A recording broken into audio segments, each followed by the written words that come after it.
All right, so I'm trying to get this scene set up. I finally found one that I like. Oh god, I forgot there's a lot of characters.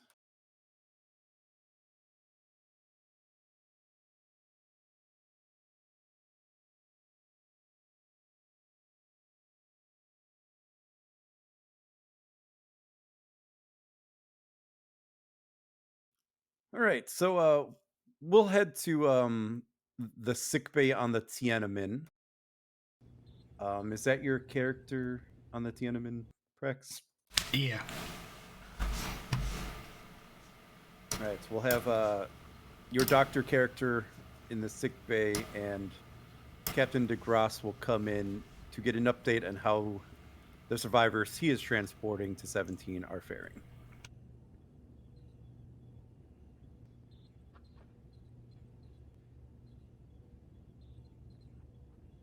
So DeGrasse will walk in, and he'll stop to have a conversation with this medical person to his lower left. Is that a medical assistant or? Yeah, yeah. Okay. Medical assistant, nurse, medical personnel. Uh, so tell me, how's how's everyone doing? They a lot of the a lot of them have severe frostbite, hypothermia, Captain. We're best for them, Mhm. best we can with our limited facilities. Well, keep up the good work. I know that you and the rest of medical have certainly been putting in a lot of time and effort, and just wanted you to know that I appreciate it. Thank you, Captain. Of course, let me know if you need anything at all. We'll walk through and then see the chief medical officer, whose name is Rex. What's her name? Lieutenant Cassie Odutan. Odutan. Okay. Ah, there she is. Okay.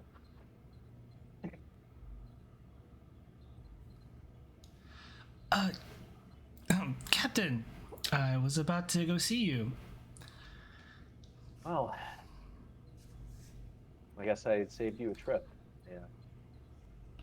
It was good for me to take a bit of a walk and come see things myself. How is everyone? Um, they should be fine physically. It will take it usually takes about a couple days to recover from hypothermia. Really, it's just keeping them warm and getting their body temperature back up to their normal levels. Psychologically, on the other hand, that's another question. Um, a lot of them seem to be suffering from some level of post-traumatic stress syndrome.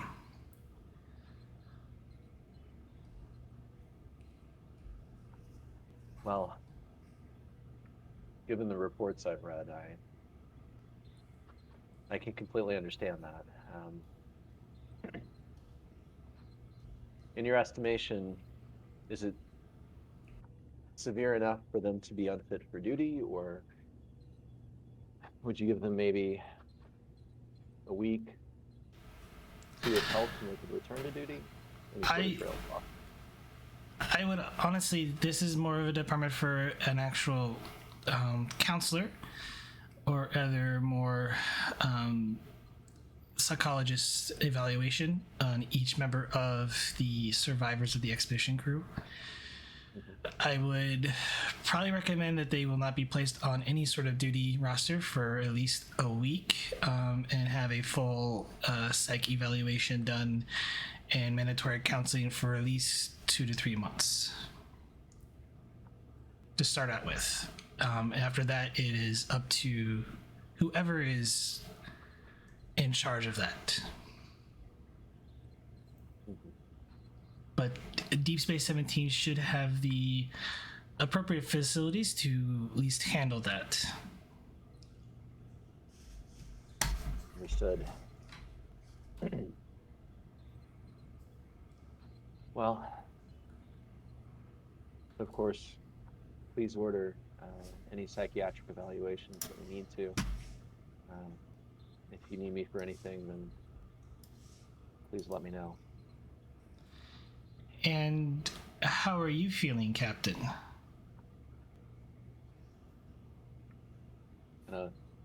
Drops his gaze a bit. Just Well, FYI, she is a Betazoid, so gotcha.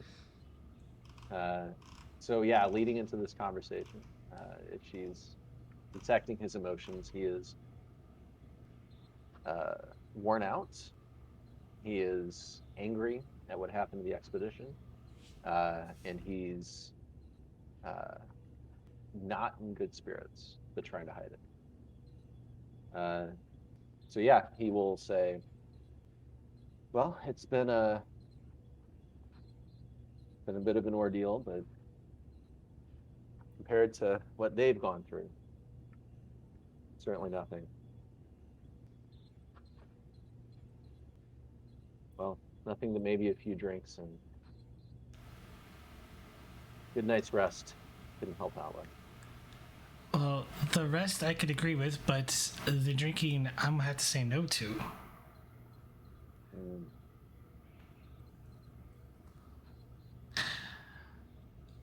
Lieutenant, how long have you served in Starfleet? 5 years, give or take. At least active duty, but And how many ships have you served aboard? this would be my first posting, sir. Understood. He kind of half grins. I will be sure to avoid the alcohol. Current context. Well, given the current context.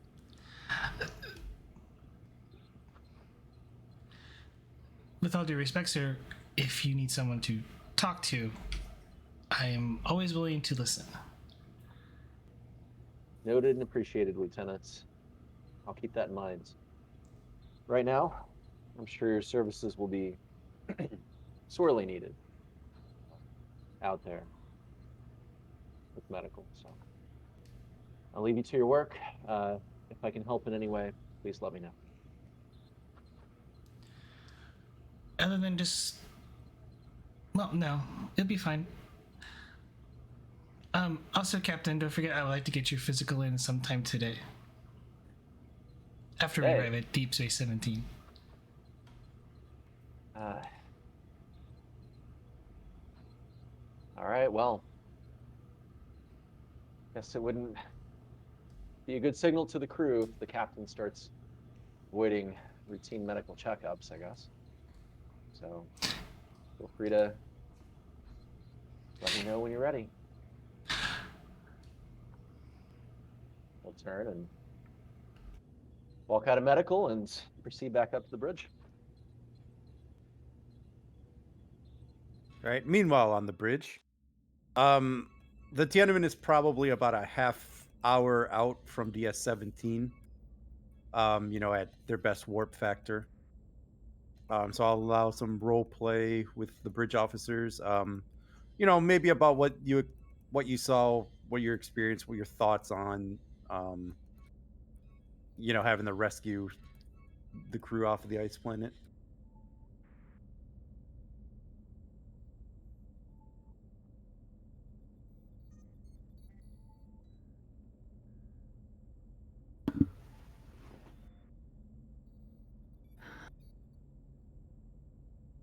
We have a few hours until we get to the ship, so I figured I'd take some time to check in with everyone. How are you all doing? It was a rough scene we came upon.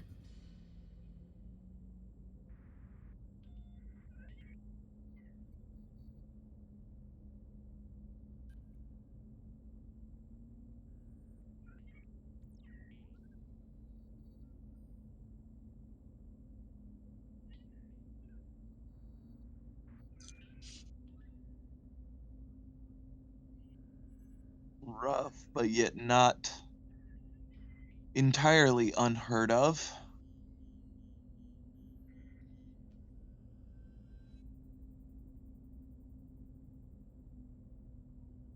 Other than the fact that, from what I've heard about those aliens, that seems to be new in this type of situation.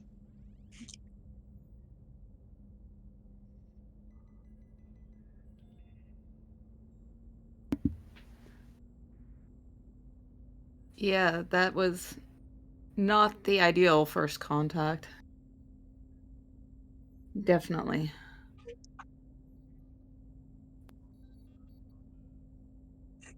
I'm just glad my brother's alive. Other than that, I try not to think about it.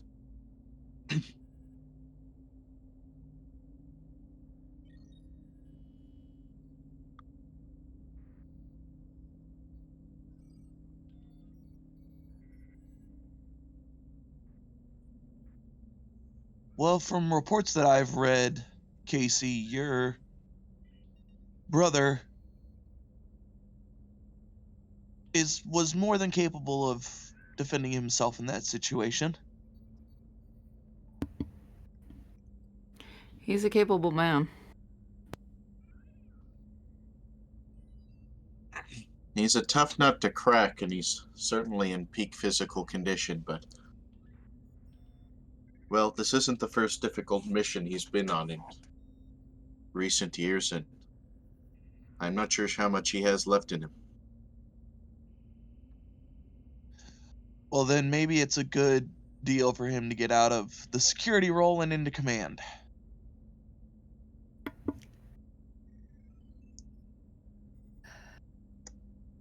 Command is something that comes with its own stresses.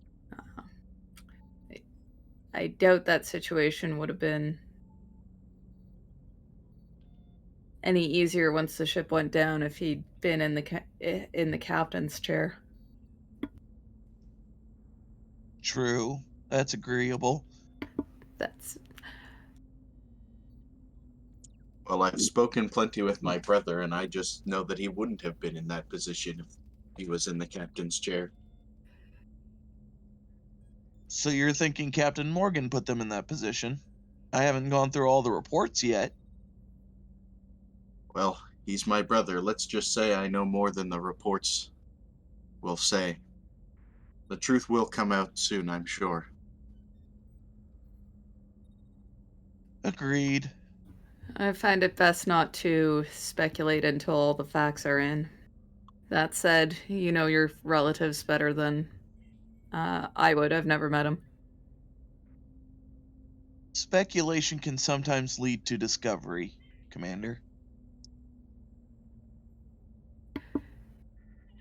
That's true. It can also lead to jumping to conclusions, which can get you into situations like that in the first place. Agreed.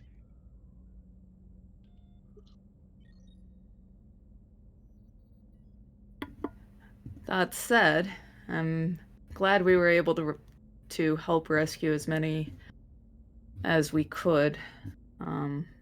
Frankly, it's a testament to the senior staff that we're able to survive that crash intact, that as many survived down there for as long as they did.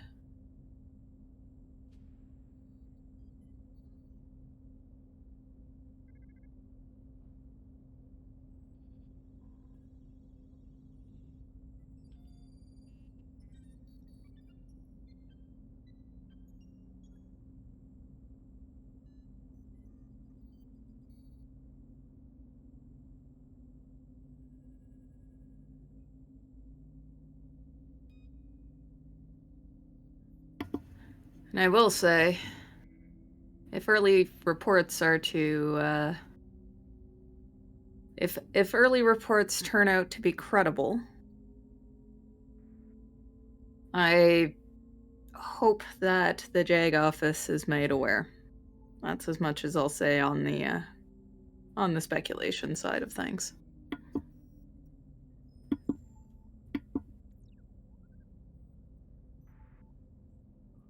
Well, one thing's for sure, if I read regulations correctly, there's definitely going to be a board of inquiry into this.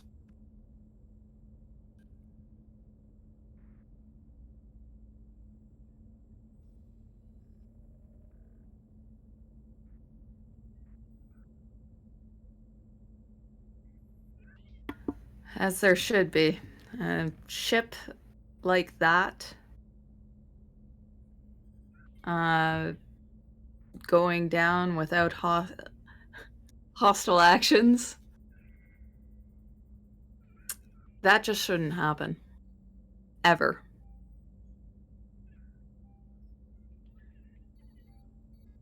We need to figure out why so that we can improve standards or training and prevent it from happening again. Agreed. Perhaps the recovery team will come up with some evidence as to what happened on board. I'm sure there will be logs. And I'm sure they will be. I'm sure they'll shed a lot of light on what what exactly went on before and immediately after the ship went down.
DeGrasse will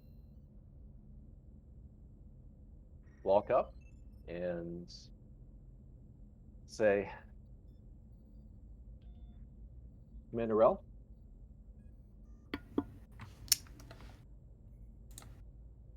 Yes, Captain. status update.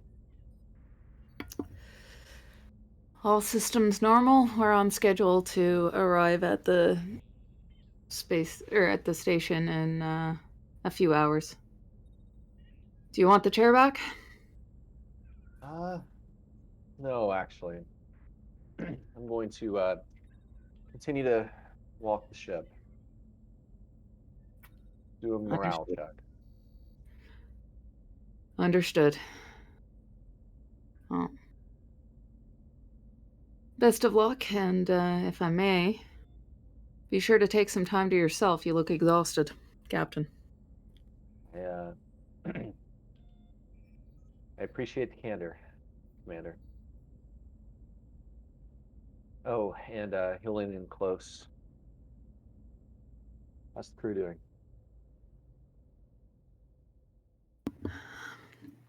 That as well as could be expected, Captain. Anxious, angry, and in some cases devastated. But not broken, I don't think.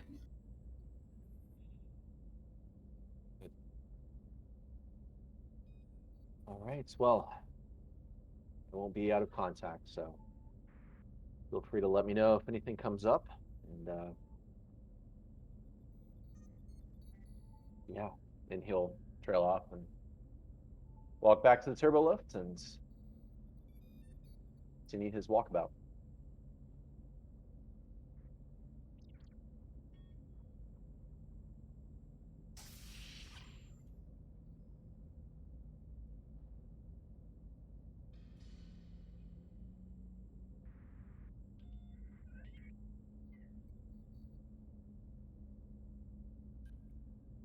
All right, I think we'll head to DS-17.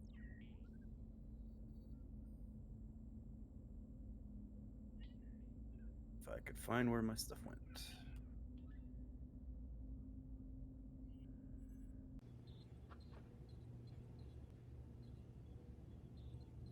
And on the one of the many sick bays on Deep Space 17, we find Casey, Nadan, Knight, and Dr. Pearson. Don't remember who the other person that there was. Was it Jakothrath?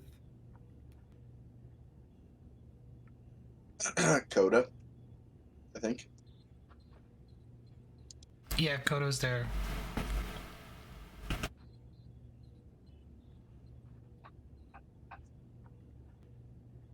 They're all resting comfortably in the sick bay, having just received one of the treatments for the minor frostbite, hypothermia, borderline malnutrition.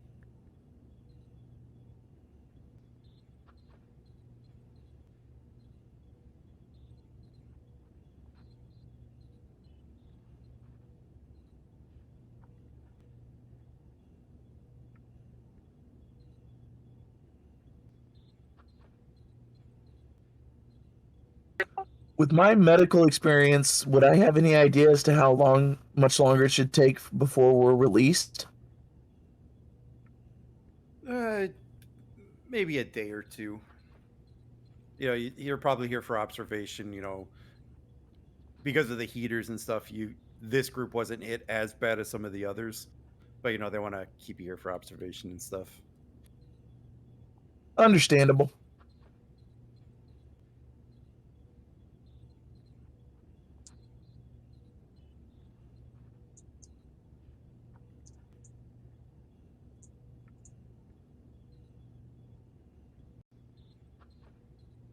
So yeah, I'll open up for some roleplay.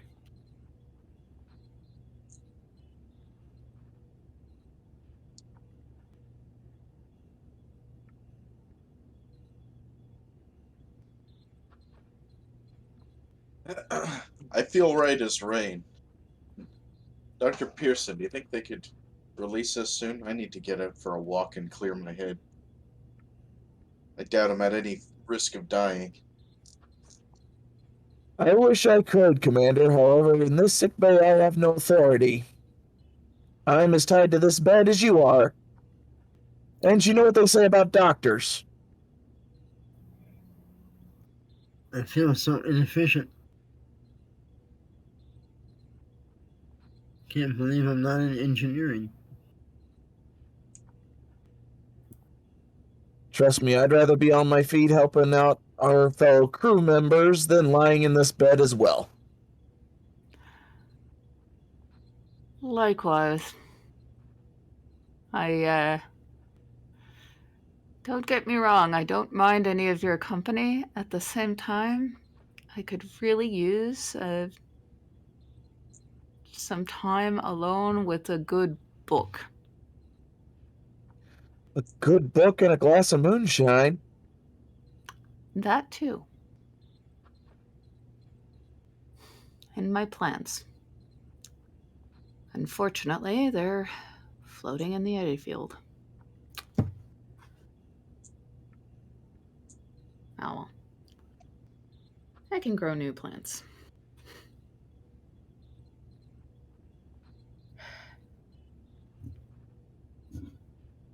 Well, I'm sure I can trust you all with the truth of my feelings, but I feel like a prisoner on death row. I'm simply waiting here in this sick bay, and I know what awaits afterward. It's going to be a nightmare of administration. Certainly a board of inquiry, possibly a court-martial. It's going to be a difficult couple of weeks to be first officer of a fallen starship. Well, hopefully that second one doesn't come against you, Commander. However, if someone does come asking to take your final order,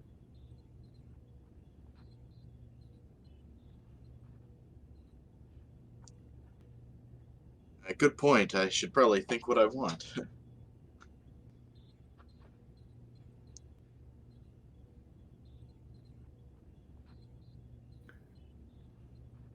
To be frank with you, Commander, if they come for your commission, I'll resign in protest. You're a large part of why we survived. Well, I'm optimistic. I think I'll keep my rank and my commission, but I wouldn't be surprised if I was sent off to some far off administrative post after this. I really shouldn't dwell on it. If anybody needs to be behind a desk, Commander, it's Captain Morgan. He needs to be in a cell, not behind a desk. Well, I'll agree to that too, but at least behind a desk. He doesn't need to be in command of a ship anymore.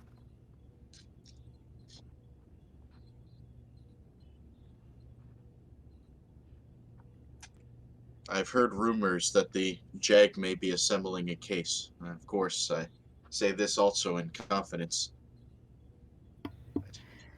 Yes, I apologize. I probably said too much. He is technically our commanding officer still. Technically, for the time being. Actually, no. Per regulations, as I relieved him of command per Starfleet Regulation 121, he is not. Oh, good. Well then, my statement stands, and I retract my retraction. So,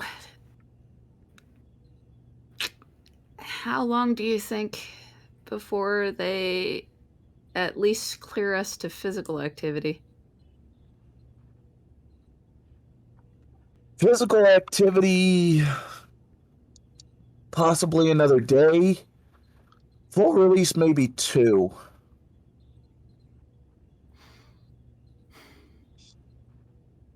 Suppose this is also all speculation. Casey will try and ring for a nurse.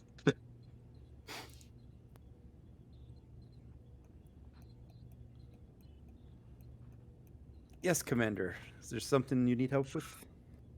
Excuse me, nurse, but myself and I think some of my comrades here think we're maybe wasting space in the beds. I think we all feel all right, and we're all willing to come back for routine examinations, but I think we could all really use a walk.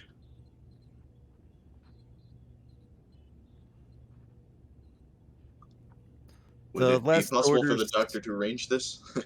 The last orders I got were from Dr. Mountain were to keep you here for observation, but I could give him a ring and see if he changes his mind. I appreciate that very much. If the personnel can be spared, you could even assign a nurse to keep an eye on us, make sure we don't overstress ourselves. I'll see what the doctor recommends. As she walks to go contact him. I'll take a dermal probe just to get out of this bed.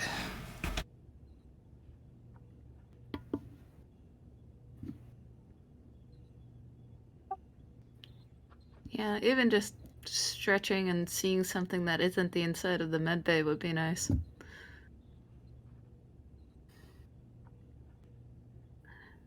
And, exploring a new ship will give me something to focus on. That would be welcome.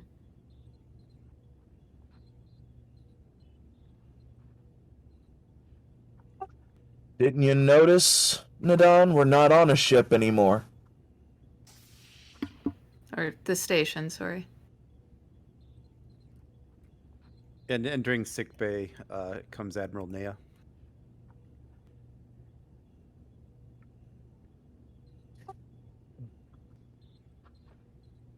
And she walks over to you guys.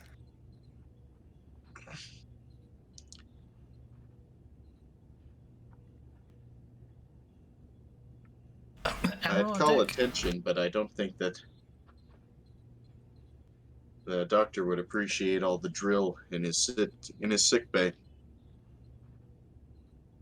You are fine right there, Commander. I just wanted to come by and check on you all.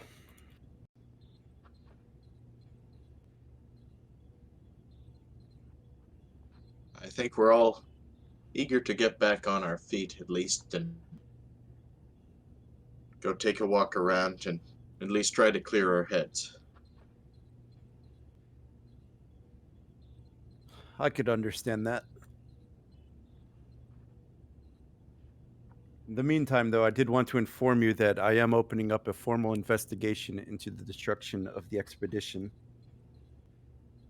We have assigned Commander Arif to investigate the incident. I have no doubt that he will have questions for each one of you. So if you would please cooperate with his investigation as best you can. And if you could pull any logs that you have written or have any statements prepared, please do so.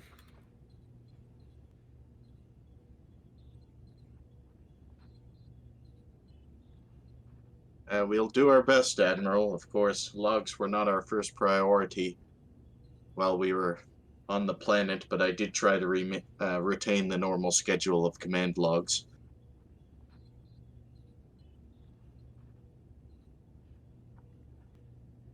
As much detail as you can provide would be great.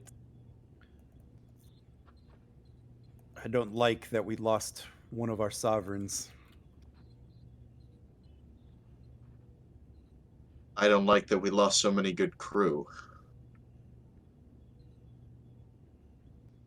The ship we can replace. If there is anything you need, you will let me know personally, okay? Understood, sir. Thank you very much for the offer. And she'll nod and start walking out.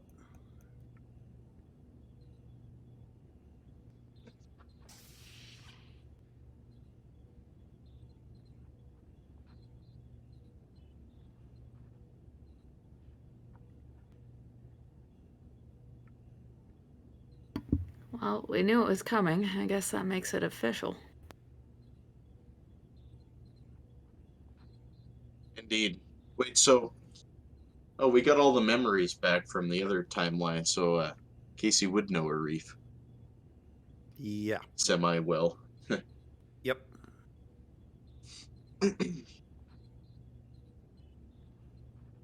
Well, Lieutenant, I hope believe we both know, I think Commander Arif is a good man to lead the job, and I trust that he will assess the situation fairly.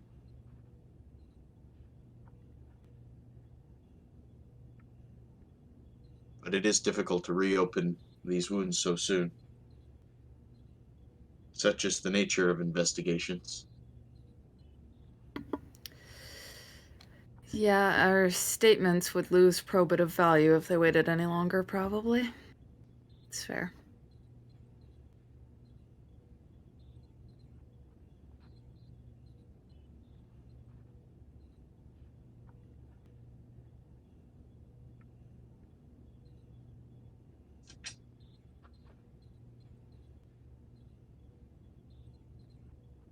And the nurse will come by. Well, I have good news and bad news for you. Which would you like first? I guess we'll take the bad news. The bad news is, and she goes off to one of her drawers and pulls out a medical, like the medical monitoring devices that goes on your neck. The doctor wants you to wear these at least for the next 24 hours. Just to monitor your vitals and life signs. Well, I've always sought to be a trendsetter.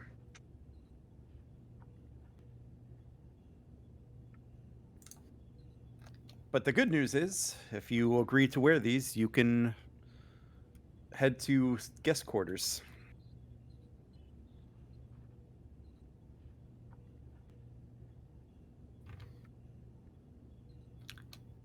Sounds like an offer I can't refuse. Likewise. And the nurse just smiles and goes about installing one on you and then Nadon. And moving down the line for whoever would want one.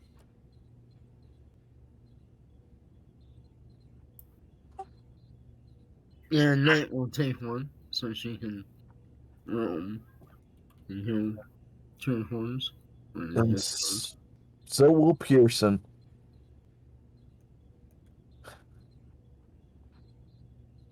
Assuming Kodo would agree as well. It's about time. She's fussy. Yep. Sorry, Lieutenant. Just doing my job. I get a promotion after this? Oh, a long time coming. Commander, you should have told me you were promoting me. Oh, is she ensign? Yeah. Sorry, ensign. Nidon giggles a bit and then covers her mouth and quiets down. I'll see what I can do. Then the nurse taps a few things in her pads. Okay, it looks like I'm receiving your vitals. You're free to go.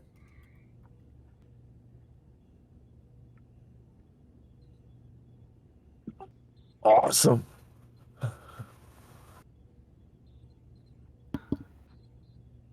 Excellent. No offense, but if I don't see this room again for a long time, I will be very happy.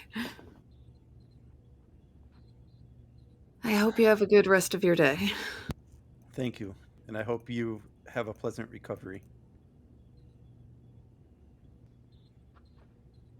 Well, I imagine you are all planning to find your quarters and have a good bit of time by yourselves. If you need anything, as presently your commanding officer and as your friend, I would like you to reach out to me immediately.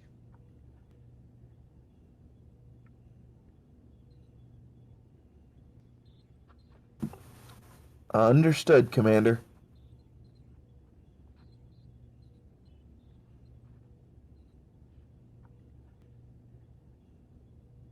Yes, sir.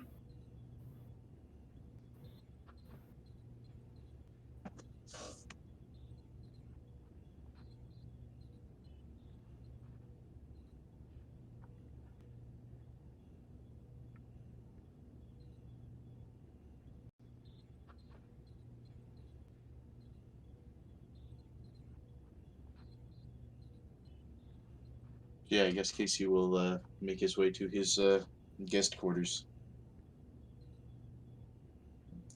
Alrighty. So I only have really one more scene to do, so I will open this game entirely up to you with whatever scenes you want to do, whatever characters you want brought in, whatever scenes you want. This will begin the player-led stuff.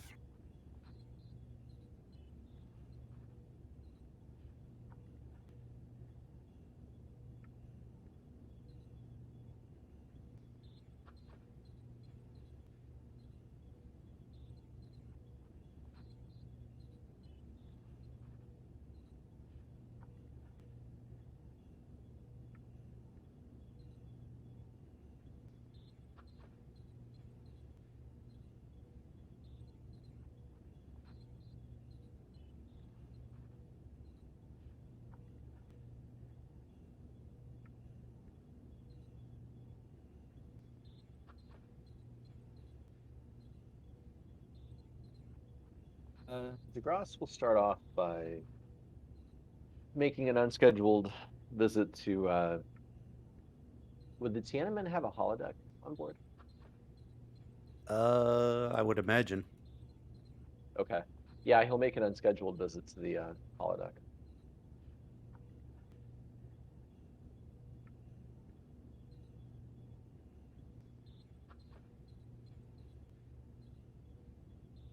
And what would you be doing in your holodeck? Uh, Let's say at first, he's got to work off some of the anger that he has. So I don't know if there's I imagine there's a hand-to-hand combat. Not that he's great at that, but probably a hand-to-hand combat program.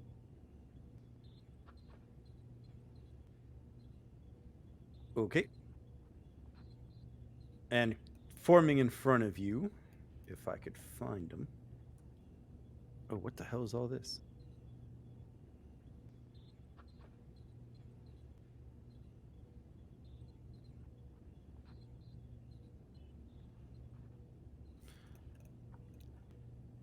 Is a Klingon that's ready to engage in hand-to-hand sparring with you.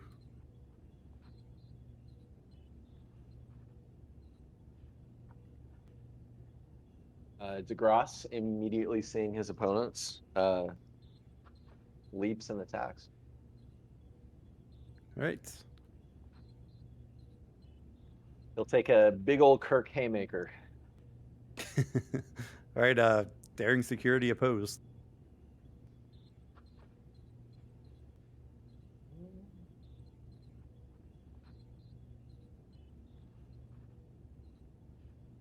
All right, take a threat. I'll spend it back. Okay.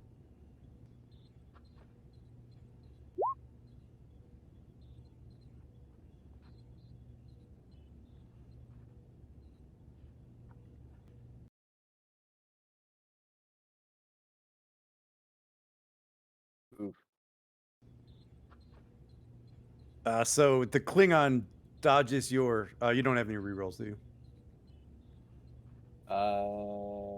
No. All right. The Klingon dodges your thrust and kind of drives his forearm into the side, one of your sides, right at your ribs.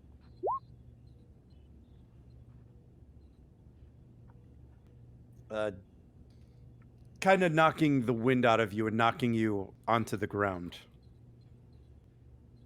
Oh, And he gives out a giant laugh as he does. When DeGrasse catches his breath, he will immediately do that thing where people fling their heads up and like headbutt the dude from the bottom up. Do what? Headbutt uppercut, I guess. Because he's down, he's just gonna like stand up as quickly as possible and just drive his head into the Klingon's chin. All right, give me that daring security again. Or if you're doing I'll just make this a daring security difficulty 2 to create an advantage. Okay. Yeah, take a threat. Okay, why is that sheet not loading now?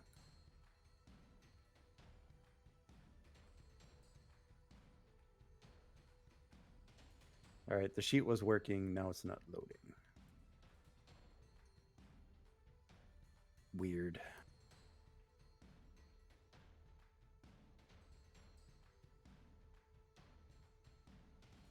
All right, yeah, and so you're able to push him away and knock him off balance, allowing you to get back to your feet.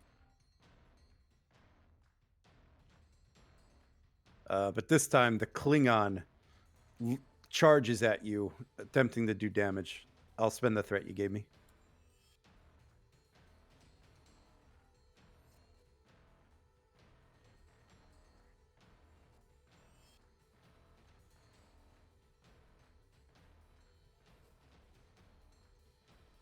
You know, he gives out the hearty Klingon grunt as he takes a swipe at you.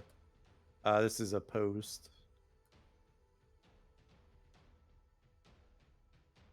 Yeah, take another threat. All right, the Klingon can re-roll. So he will. All right, we tied, so you could technically, you could succeed at cost if you want. What's the cost in this case? Depends if you want to succeed or not. All right. Yeah, why not? I'll succeed.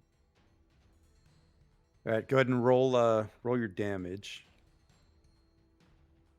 for unarmed.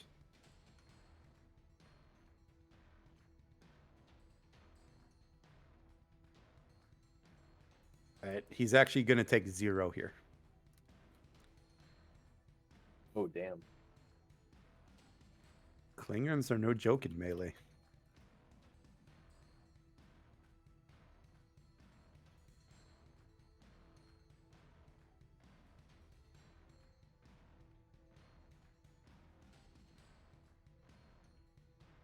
Result stand. Yeah. Result stand. So he lunges at you. You step out of the way and you kind of punch him right, right in the, you kind of catch him with a quick jab, and he just kind of laughs at you. This deep, hearty laugh. Ha ha ha! Is that the best you have?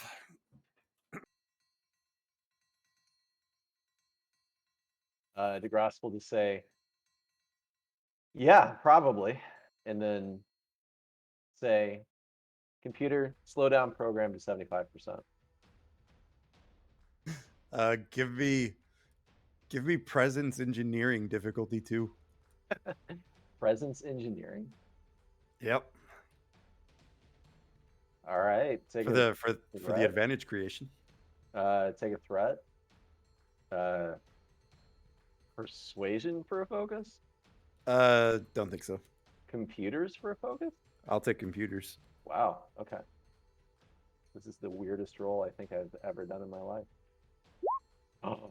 To me, it makes the most sense. No, it does. It does. But yeah. Gain 3. And the computer chimes in, giving you an acknowledgement. So I will give you advantage on most attacks against the Klingon.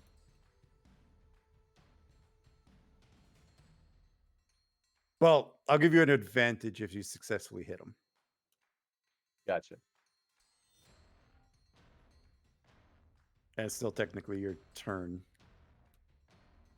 Yeah, I might still lose this actually, even with disadvantage. Yeah, so DeGrasse will use his newfound confidence and charge the Klingon in a football tackle, attempting to take him down to the ground. All right. Daring security. All right. He will use momentum.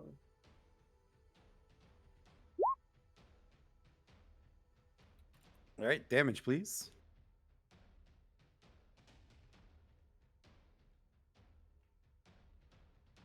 All right, I'll waive the for your advantage. I'd waive the +2 against non-lethal here. So you go to tackle the Klingon, and he's just a step slower than he was before, and you're able to successfully tackle him to the ground. And as you're on top of him, you punch him a few times, knocking the Klingon out.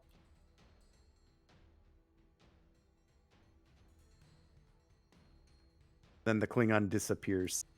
The whole hollow disappear. Yeah. He'll stand up, dust himself off, and just say to himself,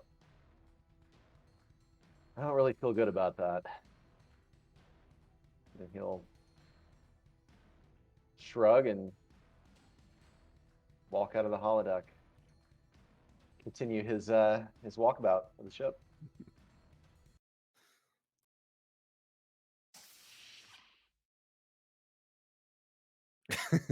He cheated. Thanks, Prax. Somebody called me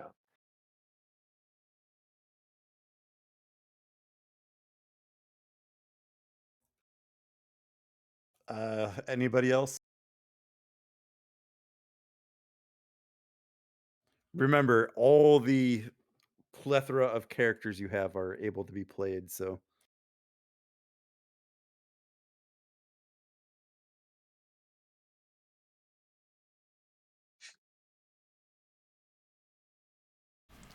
Did the Tiananmen arrive at 17 yet?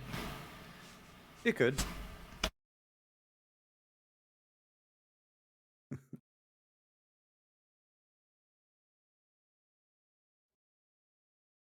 We could have it arrive.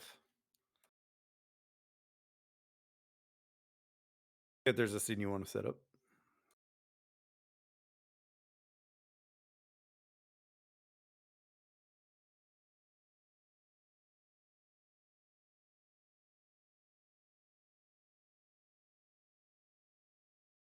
I mean, not particular, but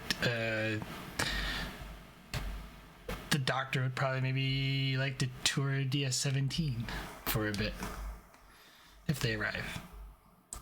Assuming all her patients have been offloaded. Yeah. That's probably going to be the first thing that happens.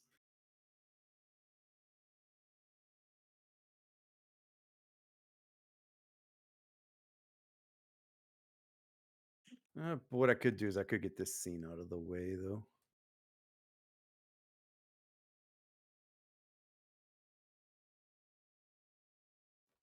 Captain Prax, you find yourself outside of Admiral Nea's temporary office on 17.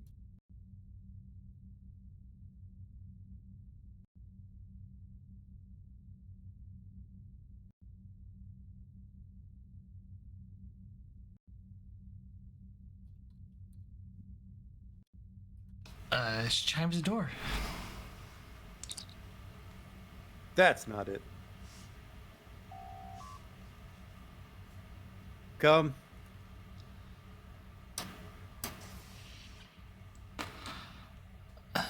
Admiral, do you have a minute? Yes, of course. Please have a seat. And you can kind of see that she's busy working on it at her workstation here. What can I do for you, Captain? I know I already filed the paperwork for taking my leave, considering my assignment was temporary, and now that it's over with, I actually wish to resume my formal duties.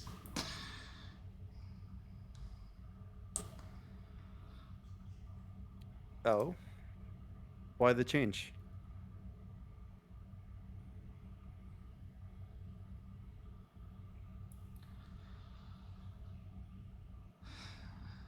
I needed time to figure things out, and I feel like I've gotten that time, but I feel like there's a lot of good I can still do out here, and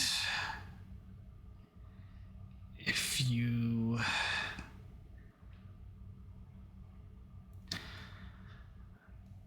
would like an experienced captain to lead or to command a vessel, I am all yours.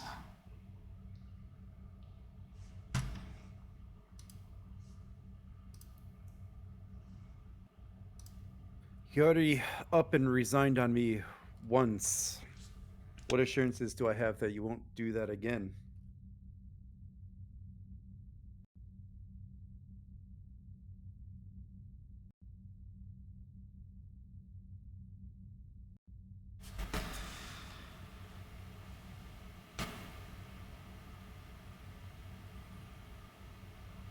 I give you my word, I won't resign until I'm ready to retire.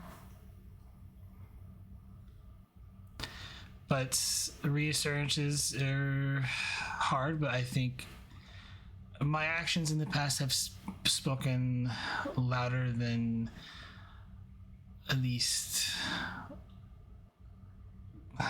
what happened to me. I needed time to sort things out, and resignation was the only option I had at that time.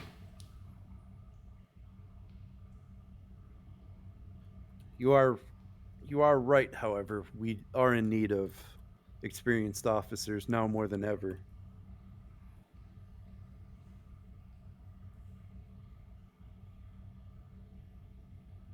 However, I can't give you a large ship like the Expedition was. I never asked to have a large ship, Admiral. Just a sail and a star to steer her by. Tell me, what did you think of the Bayern? She's a hardy ship.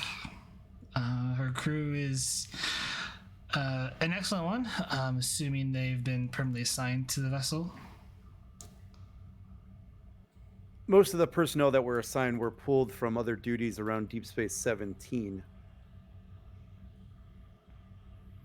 As she was still slated for production for another few weeks, we haven't had the time to assign a crew yet.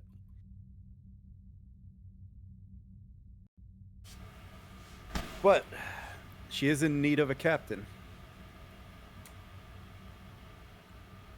And I'm assuming a first officer. As well as most of the senior staff officially.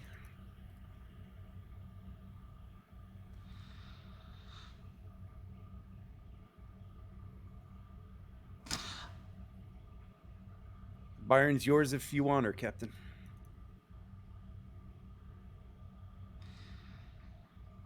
I know this may sound a little selfish, Admiral, but do you think we could rename the ship?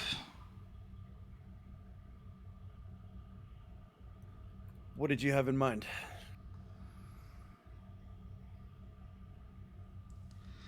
Well, I don't know what the plans are since the expedition has been destroyed, but I think a vessel should at least carry on the name.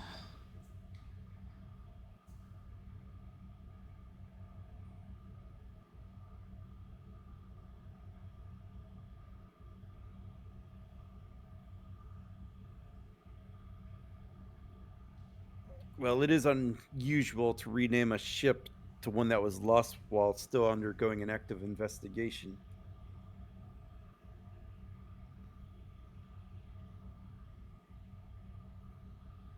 But the Expedition was a fine ship. If you feel the Bayern to be worthy of that name, I'll okay it.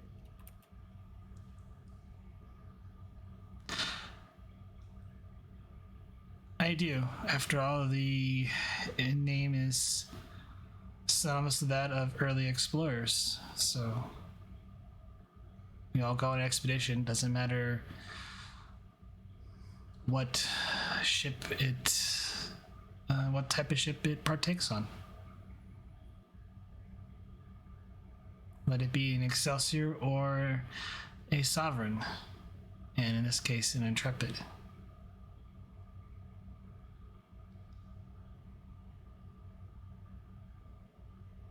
Well, Captain, if you accept the the new expedition, feel free to take command of her.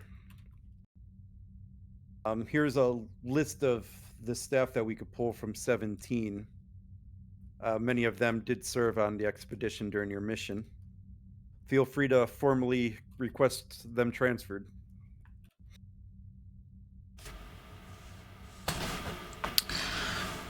What's the status of Commander Casey?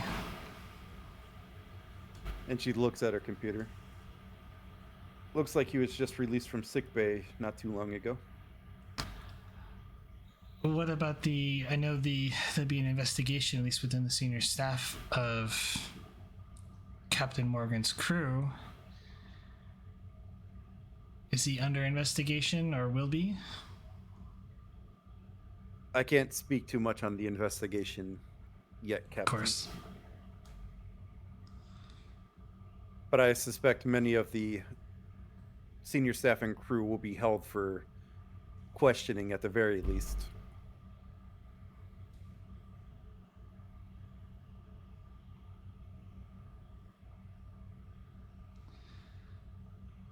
Understood. But if you like, I would like to have Commander Casey as my first officer.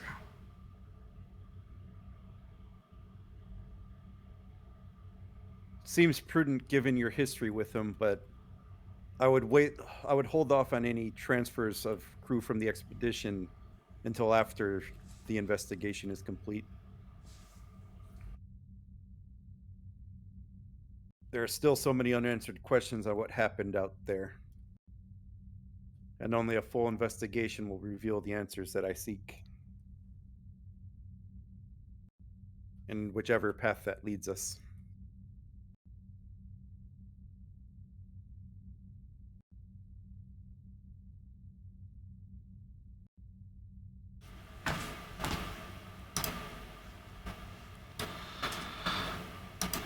Understood.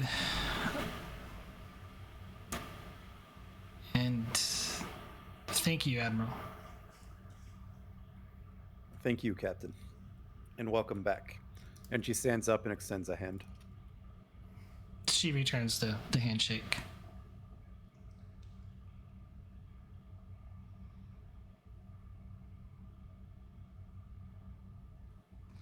All right. And then I believe Casey was going to sneak his way onto the Tiananmen.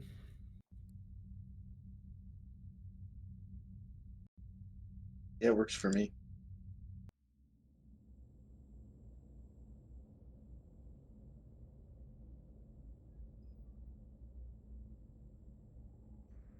Hey, we'll have you walking onto the bridge.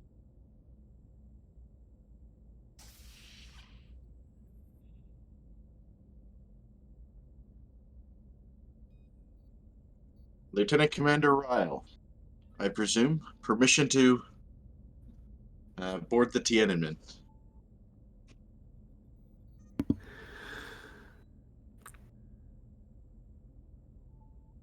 Commander Casey. Permission granted.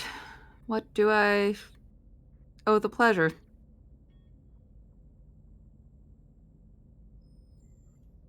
Well, you know, this was I held your post at one point. I was, well, in this timeline, I was first officer aboard her for a good 2 weeks. I held the post longer, but of course that's only in memories now. Nonetheless, I am rather fond of this ship. She is a good ship.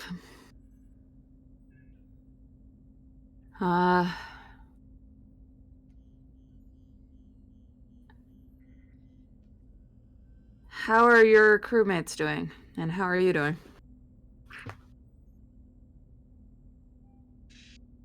Well, needless to say, it's been difficult. I'm sure you will learn more in the trial, and I'd love to tell you, but if I'm being frank, I'm mostly just out to clear my head of all of that. Oh, understood. Say no more.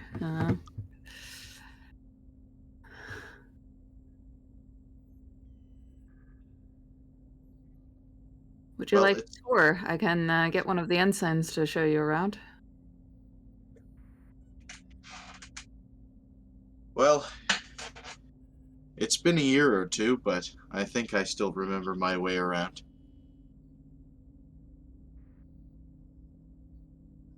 It's a pleasure to finally make your acquaintance, though.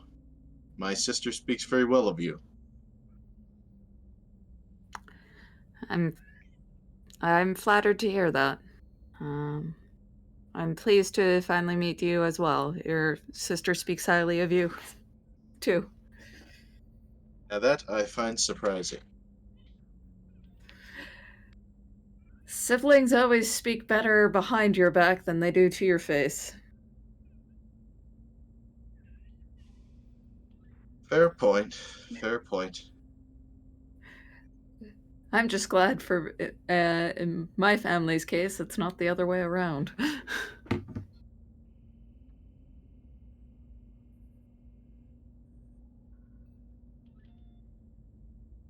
Well, I look forward to, wait, is his sister, like, on the bridge or, like, in her quarters or something? Because they're, like, docked now. She probably went looking for him. Yeah, probably. We could say that. I think your sister's on the station if you want to have a chance to visit with her. I think she went looking for you. Ah, she's more sentimental than I would have thought. Well, thank you very much for the intelligence. A pleasure. And, go easy on her. She was half convinced of the worst for a better part of a week, so. That makes 2 of us. I look forward to getting to know you better, Thank Mr. you. Ryle. and he will depart the bridge for a little, just a sentimental stroll through the corridors, and then head back to the station. Oh, that's perfect, actually. So, Casey, you're strolling the corridors. You turn one corner, and you almost bump into one Captain Hayward de Grasse.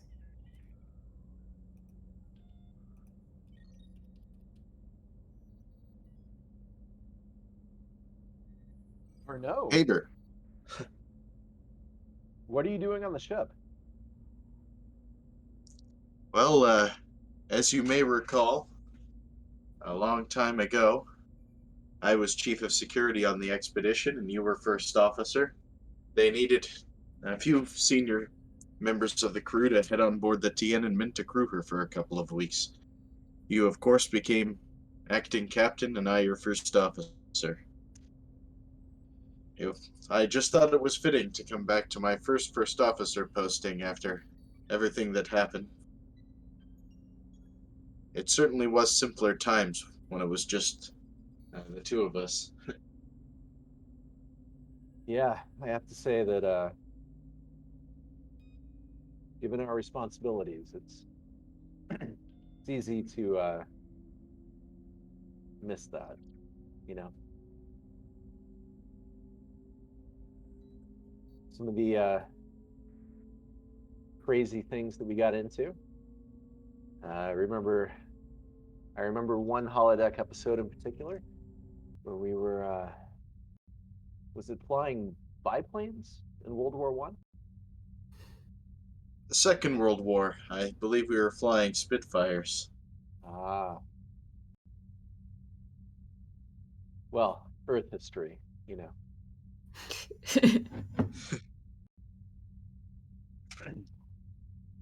Well, I'm not sure how long the Tiananmen is docked, but perhaps we can head to the holodeck at some point, perhaps for a more relaxing program.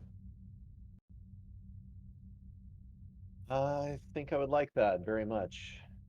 And I'm glad you're okay. Thank you, and you have no idea how relieved I was to hear that it was yourself and Captain Prax coming to our rescue. I have to be honest, I took a lot to keep my emotions in check when I heard that the expedition went missing, and well, it took even more when I found out what happened to it.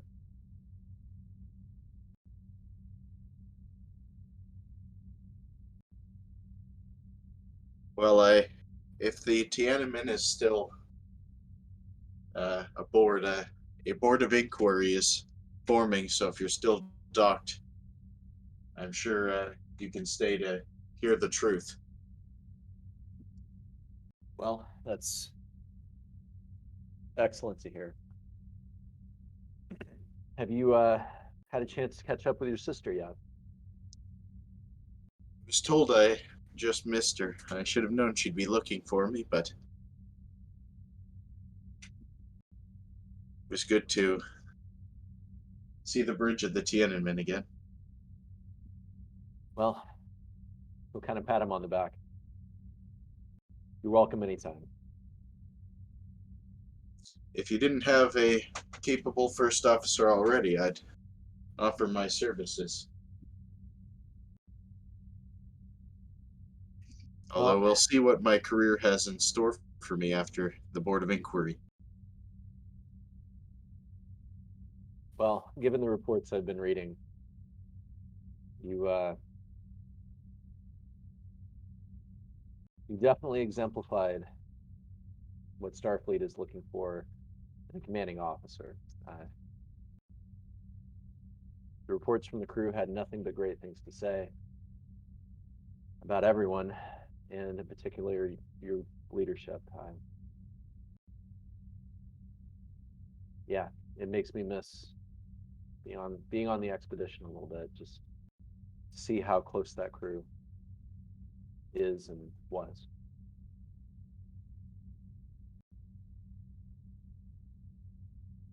But with that said,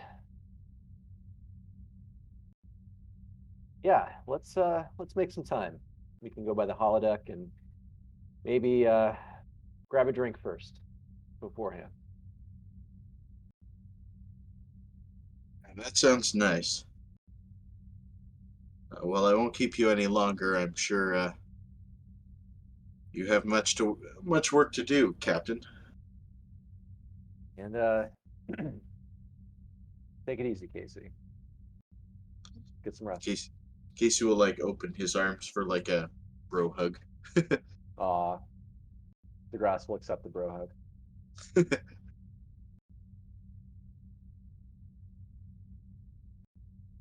Yeah, he'll start heading toward his quarters, I guess. I imagine that's where his sister probably went looking for him.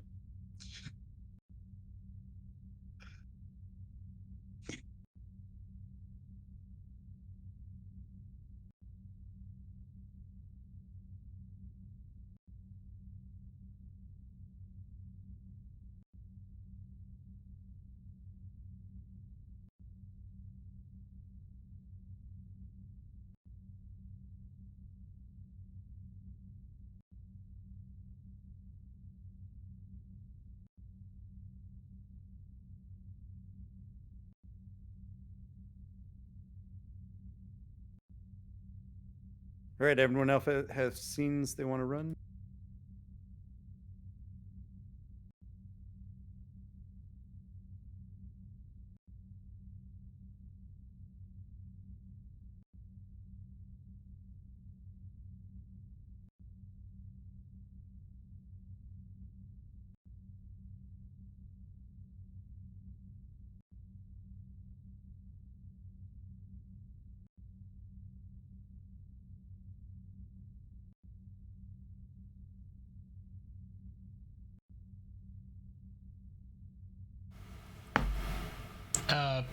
Prax would like to find Casey.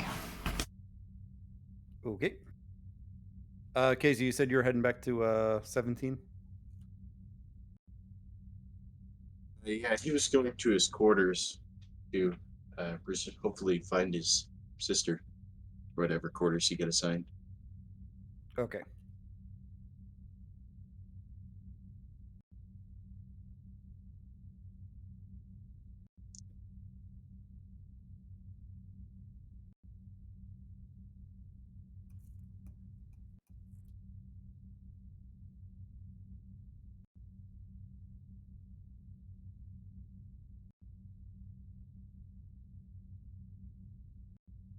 Someone else will find you first, though.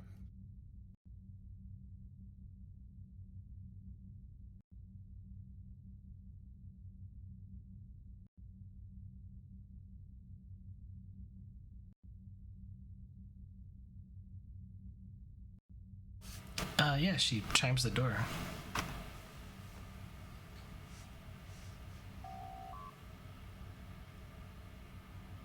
Come in.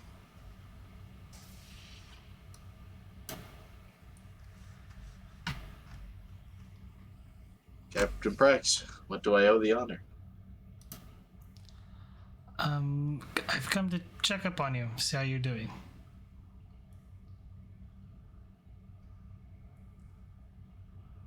Physically, I think I'm better. They're making me wear this, and he'll point to his, like, ugly biomonitoring thing.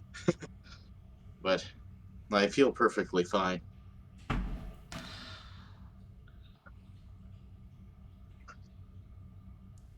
Oh, And needless to say, losing the crew has been more heavy mentally than physically.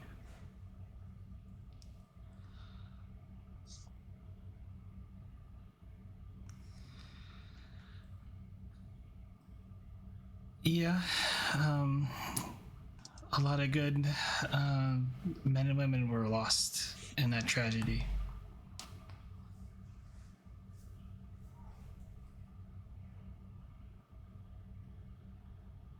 Have they set a date for the funeral? I'd better start pressing my dress whites. It may be a little bit.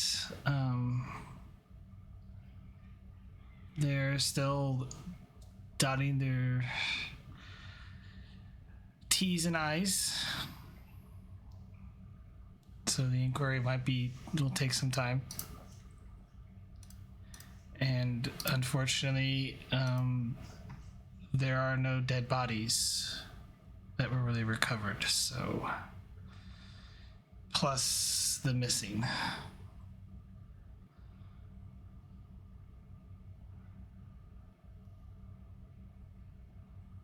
Well, bodies or not, they deserve a proper ceremony.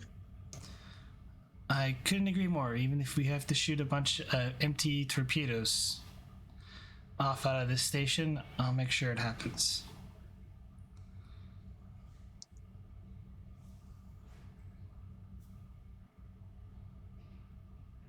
Thank you for the assurances. I, in some ways, both dread and look forward to the occasion. At least I look forward to them receiving the honor that they deserve. It's not just for them, it's also for us. Hopefully, I'll give everyone a little bit of closure.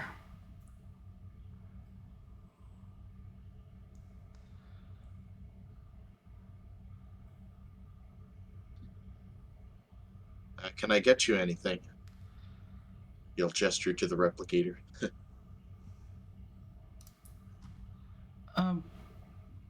Some tea would be fine.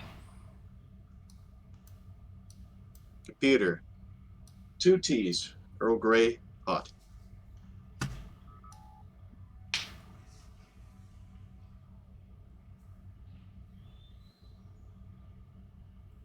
He'll bring the cups over. Thank you.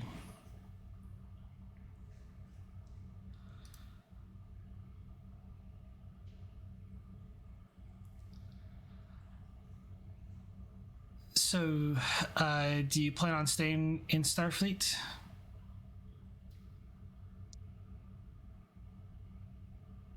Well, the last few days I've just been trying to keep my head focused on the next task. Next task for me being, well, participating in this upcoming Board of Inquiry and, of course, trying to arrange memorials and messages for those who fell in the expedition, but I guess I haven't considered leaving Starfleet yet. I could certainly use a break, though. Well, you definitely certainly earned it.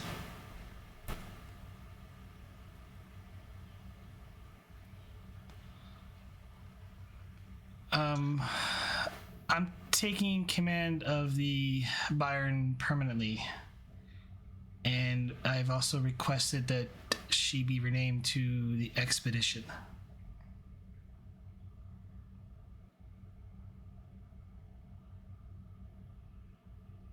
That's certainly exciting news.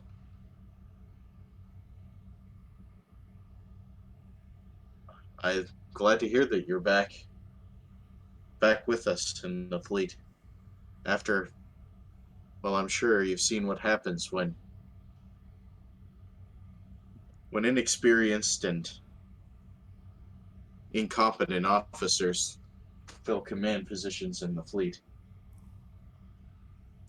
We need every good officer we can muster right now with the exploration projects in this region.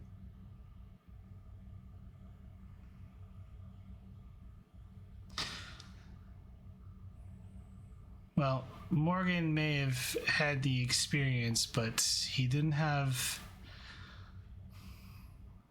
the leadership ability to properly lead a starship crew.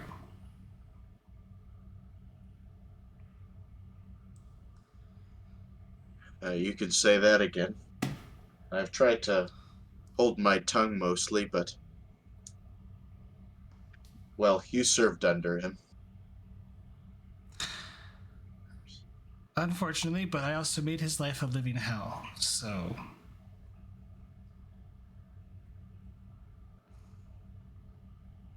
I guess that's what I should have done. He'd certainly say that I made his life a living hell. But the Well, truth is, I served faithfully as his first officer for the entire time I was under his command. I also had my former commanding officer, Captain Wynn, on my back though. So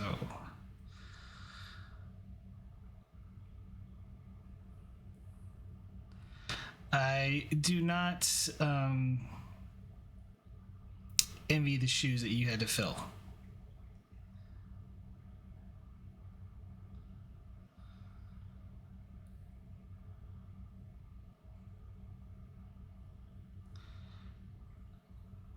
If it's any consolation, Captain, I can only speak for myself, but I don't believe that any of us blame you for what's happened after you left and Captain Morgan took over. It was really the fault of the Admiralty, who have been for too long ignoring some of the incompetent officers who managed to rise through the ranks solely by connections and not by merit.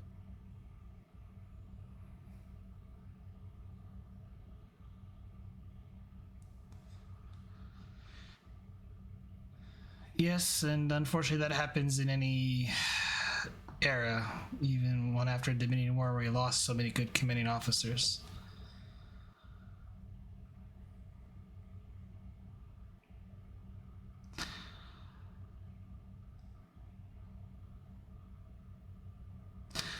So tell me, how are the rest doing?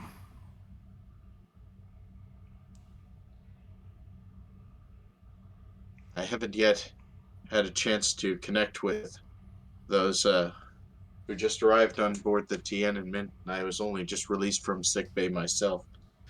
Those that I was in sickbay with, Dr. Pearson, Lieutenant Nadan, Lieutenant Knight, and Ensign Coda, they all seem to be in fairly good spirits, all things considered, but I know that it has been extremely difficult for them. I told them to reach out to me directly if they need my help, and I hope that they can at least get some peaceful rest in their quarters as well.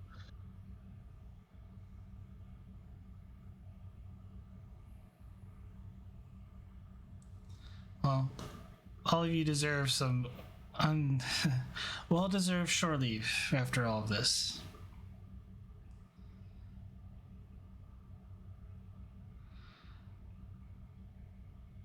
Seems that will have to wait until after this Board of Inquiry. I believe that Commander Arif is looking to take statements as soon as possible. If I were in his shoes, I would as well. Well, they'll definitely want to push this as fast as they can. But hopefully the investigation is very thorough and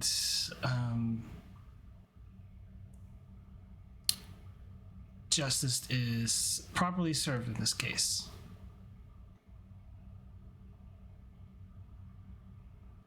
I have faith in Commander Arif, but of the processes after that, I can't say I'm entirely confident.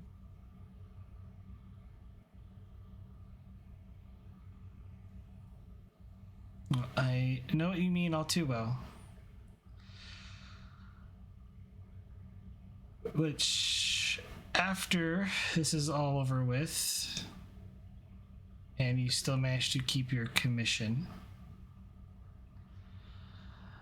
there is the first officer chair is open to you if you want it.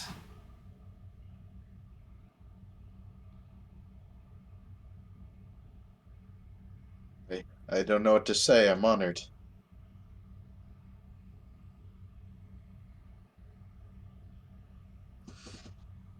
Do you know when the Bayern is set to leave on its first mission? Most likely after the trial.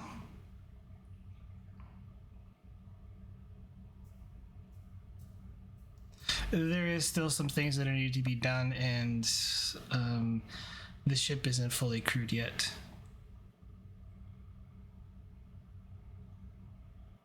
I see. Well, I'm not sure that at present I'm fit to assume the duties.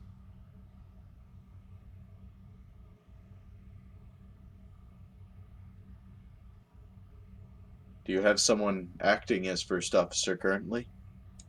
The chief engineer.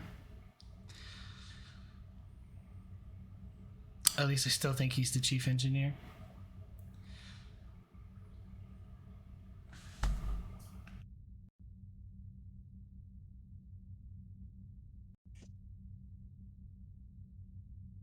Well, I'd be honored to accept, Captain, but of course it does rely on the outcome of the inquiry, and if it wouldn't be too much to ask, I would like time to perhaps go home and see my parents before I set up on another mission.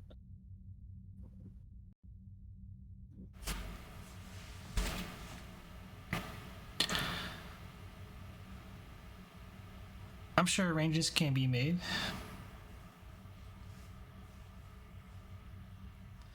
Plus, it'll be a little bit before we get the crew fully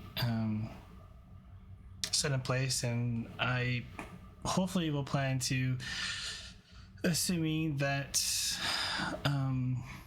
they are fit for duty, take on a lot of the expedition crew.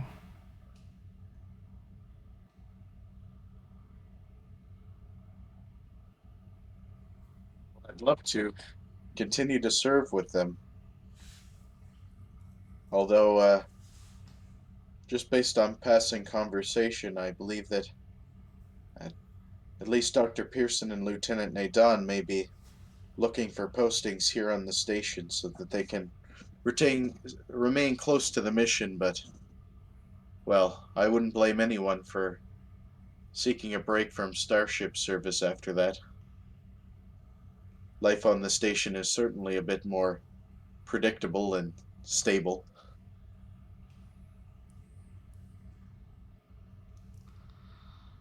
Well, when you're out on the frontier, nothing is predictable or stable. But I do understand their sentiments on for going forward with their career.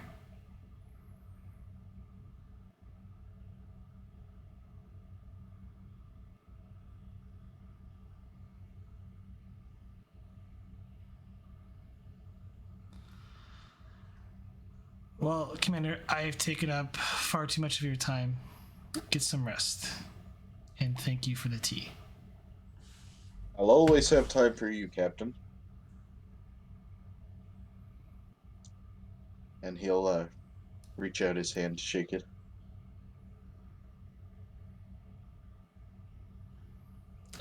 She moves in to give you a hug.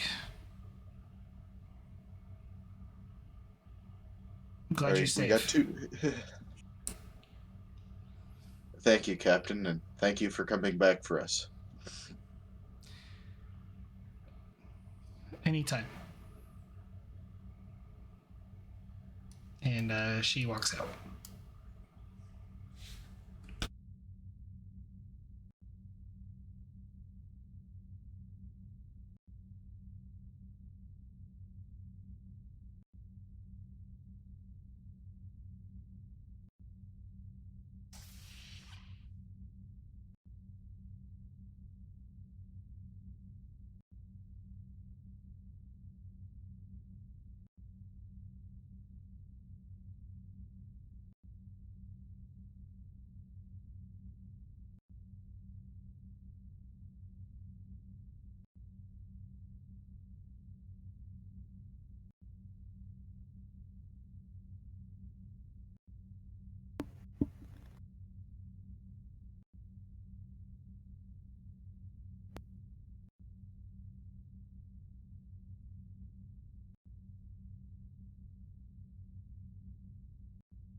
All right, I'll just grab a random person.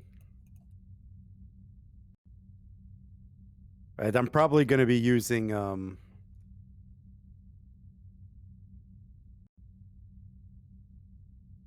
okay.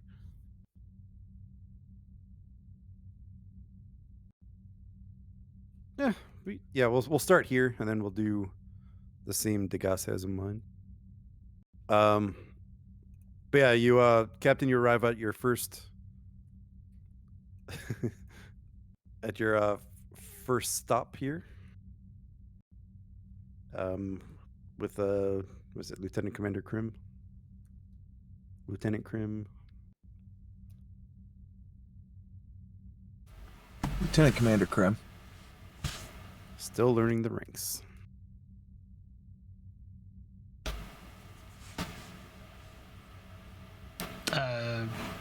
Yeah, she rings the buzzer.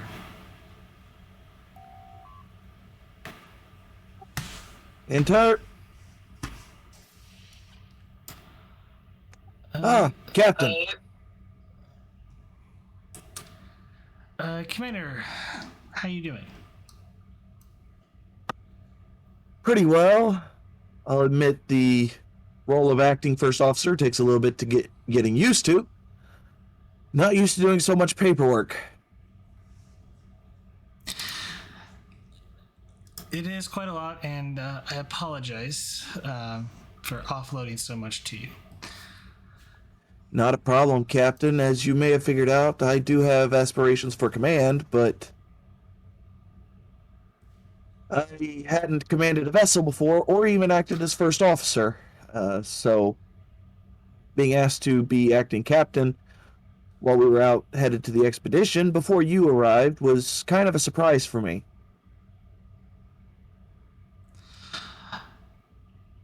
Well, get used to it, Commander, because I am taking command of the Bayern permanently, and I've also requested that her name be changed. If I may ask, Captain, to what? The Expedition. Someone has to carry on that legacy, Commander. I'm guessing the registry number then would also change. It would indeed.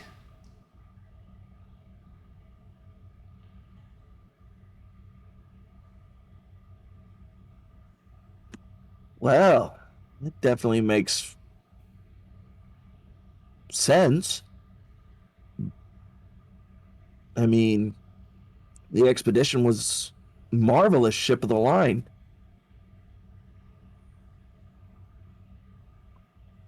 And to be honest, I'm glad you're the captain to continue on the tradition. Well, I'm not the first, and certainly won't be the last, but it's one vessel name that should not be forgotten. Agreed.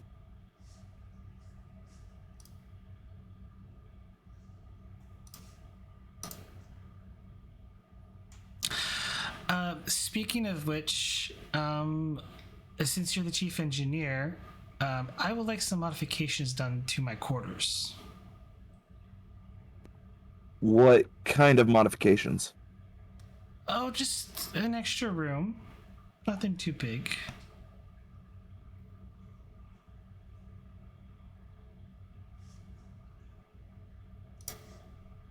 Let me pull up the floor plan here. Give me a second.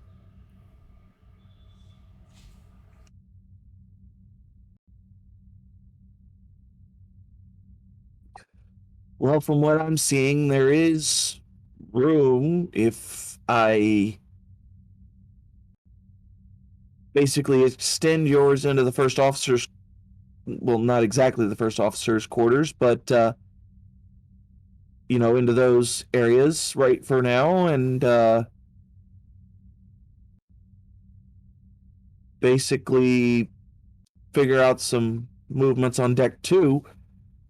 I should be able to make room to extend it by 300 square foot.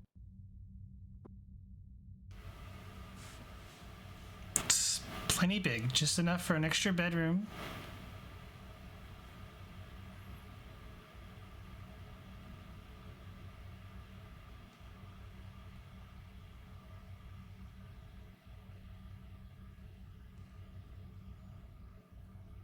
While I'm making these notations, are there any others I should make note of? No, not that I'm aware of. Unless you have a suggestion you'd like to make.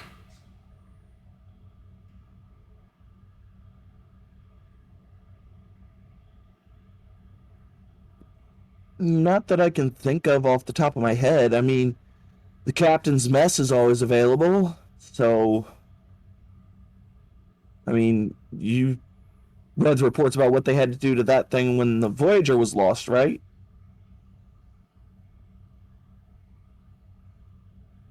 I'm not clear on that.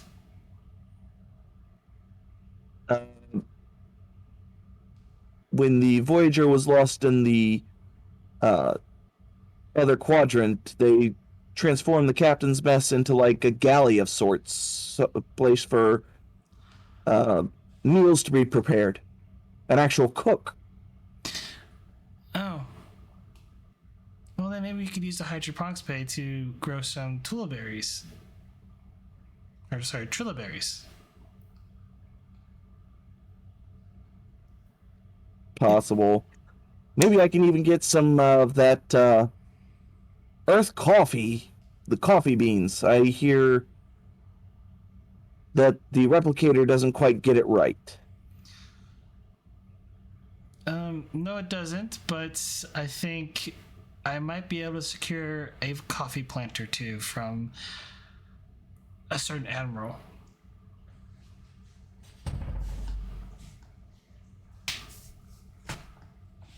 Well,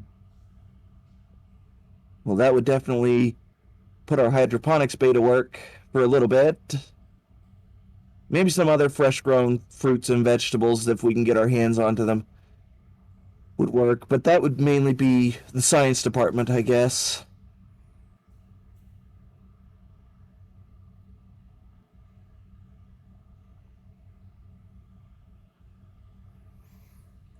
I'll see if I can dig up a botanist or two to help out with that endeavor while I'm picking crew members. Would probably be nice, Captain. It would be a nice change of pace for some of the crew to have something different rather than replicated meals all the time. Sometimes a good home cooked meal helps bring people together. Well, seeing I'm getting an extra bedroom and I'm losing, it's only fair to lose the captain's mast, but I wasn't suggesting you lose the captain's mess. I mean, well, I believe that's where they had the galley, right? The cook galley? it's where they had the kitchen. Yes, ma'am.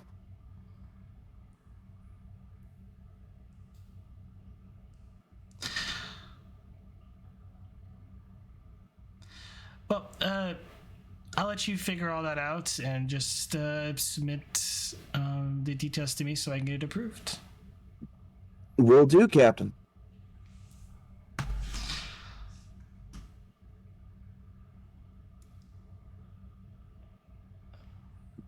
Enjoy the rest of your day, Commander.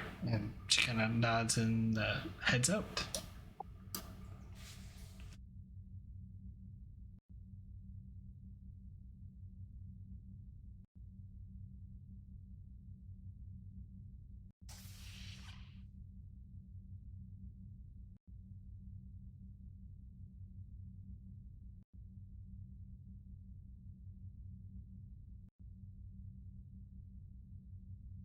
All right, hold on. I'm just setting up a scene really quick.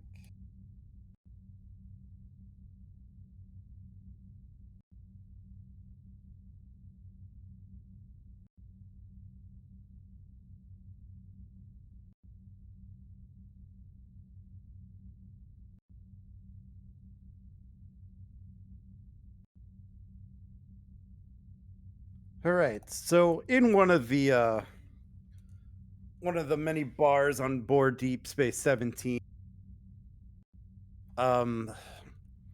Alex Wagner dragging many of the younger officers that she served with on the voyage of the Bayern, convinced some of them to meet her at one of the pubs.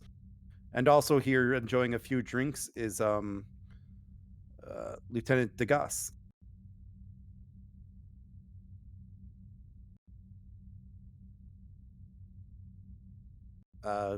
We'll say Degas is getting a drink with Bedin.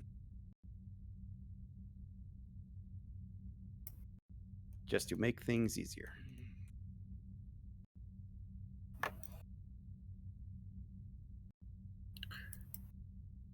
When they have some blood wine again. What was that?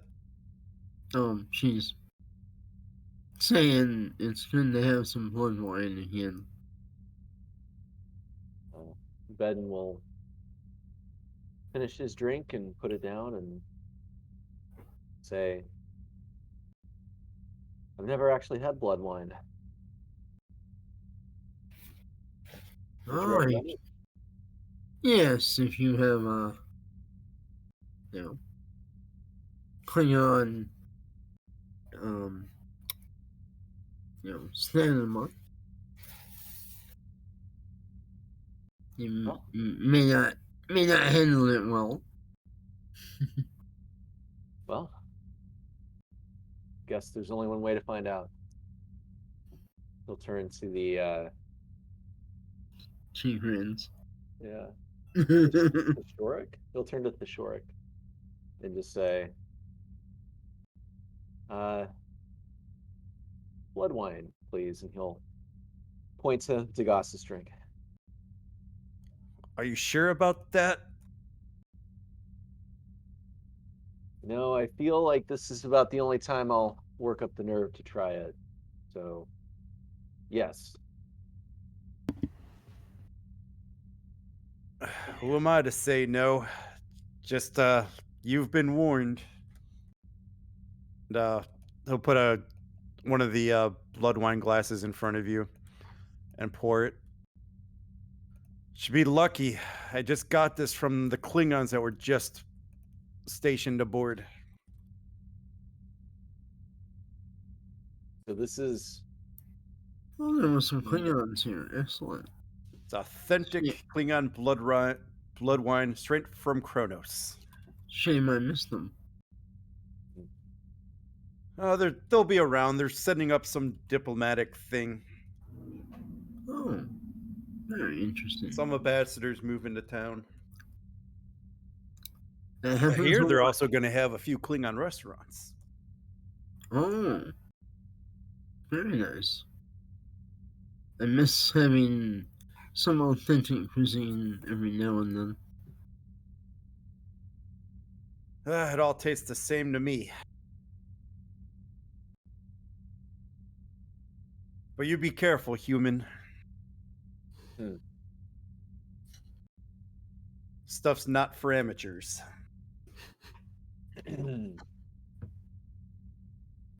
Well, Degas, I don't know what I just got myself into, but... Well, I'm not a full-blooded Klingon either, but the Klingon side of me is much stronger than the human side. Maybe after this I can try the serpent worm dish. I can't remember what that's called. Cocked? Oh, yeah. You hear yelled from across the bar.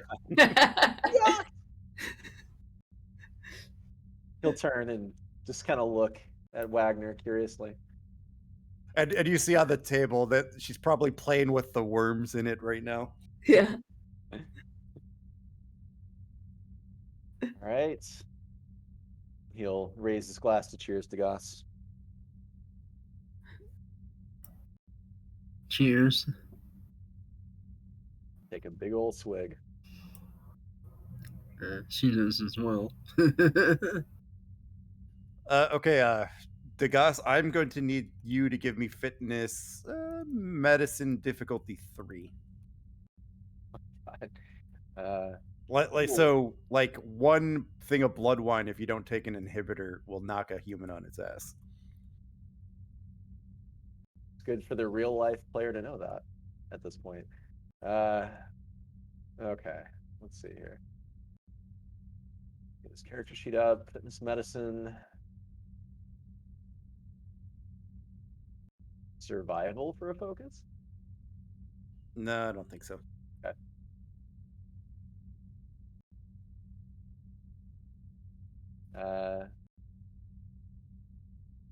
You know what? No, I'm not going to use my determination, even though I might have a value for it. Yeah, I'll use a momentum, and we'll see what the dice do. Wow. Ooh, You pound the first couple of drinks as if you've been drinking this stuff for years.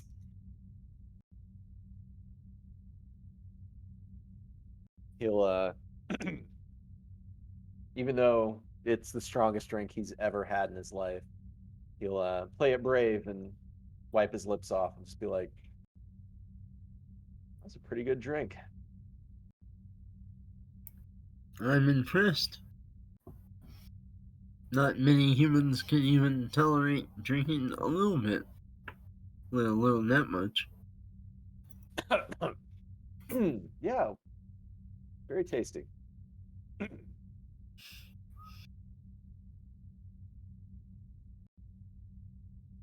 Oh, Degas, tell me about yourself. I don't feel Well, we've had the chance to properly interact at this point. My father served in the Klingon Defense Force and met my mother later on in a Starfleet exchange program. He was a chief science officer aboard a Klingon bird of prey. And they ended up visiting a Starfleet colony. And, some romance apparently happened.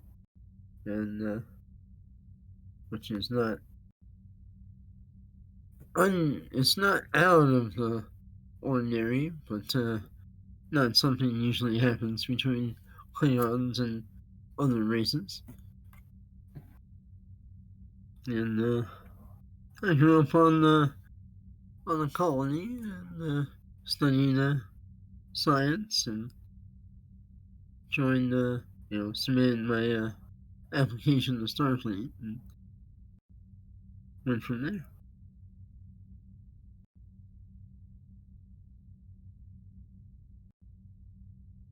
So, if you don't mind me asking, why Starfleet? Well, I mean, I believed in what my mom was doing, and my father, felt comfortable, and Starfleet was an honorable place. They have not, I know there has been differences in the Klingons and the Federation in the past, but everything I was taught and shown, can things happen with Starfleet for the most part. More good than bad anyway. And get to see the galaxy. Learned a lot studying on the colony and studying stars and phenomena in the sector the colony was based in. But wanted to get out and see the galaxy. Only been to Kronos once. Would like to see it again sometime. Well, To be honest, Kronos has been on my list as well. I, of course, have seen it in pictures, and Oh yeah, my father told me quite a bit about it. You know, him having been part of the Klingon Defense Force. yeah, I've read lots of Starfleet, data on it as well.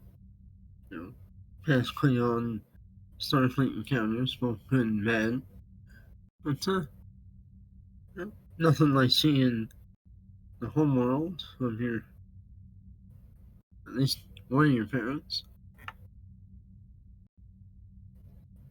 yeah, I can imagine it's a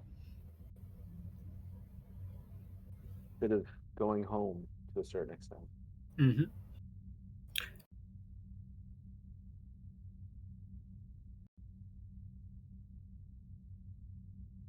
Well, I do have to say, Why do you want to go from this? I don't believe you have any Klingon blood. I do not.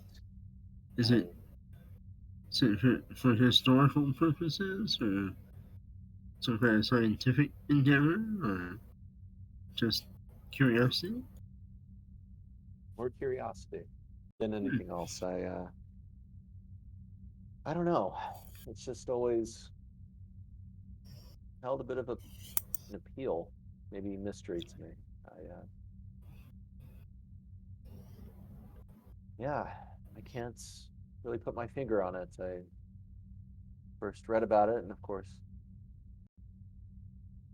I saw what I could when I was growing up, and well, I had a desire to leave my home world and explore, and that was one of the places that I wanted to see.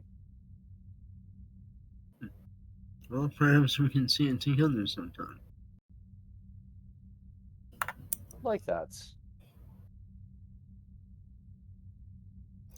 There's much historical places there to see.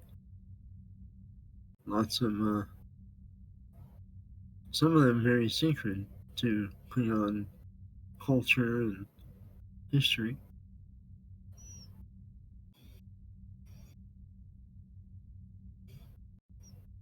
Well, I do have to say, for such a storied world and world that produced an entire species of great warriors, I can only imagine how interesting it would be. He'll venture another drink of the blood wine. She will continue finishing hers off.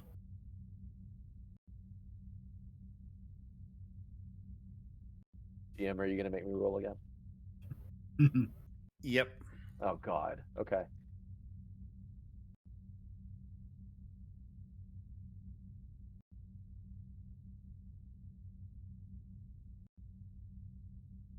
All right. Still difficulty 3. Yep. Taking momentum. And out.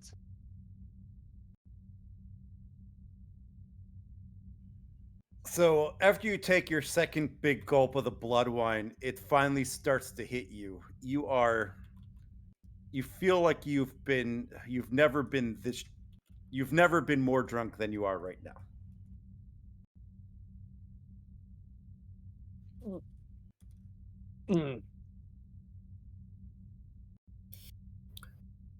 That looks like it didn't go well. Do you need me to help you to your quarters? Or to the restroom?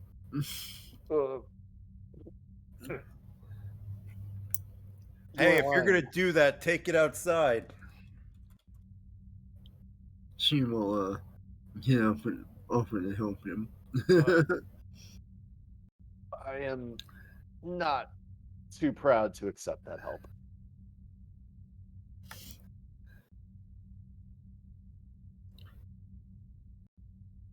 least get him to the men's room. Yeah. She won't go in, of course, but You're get him walking to out. the You kind door. of run into Captain Prex. Oh, hello, Captain. Do I Hello, see Cap. the immediate rush out, or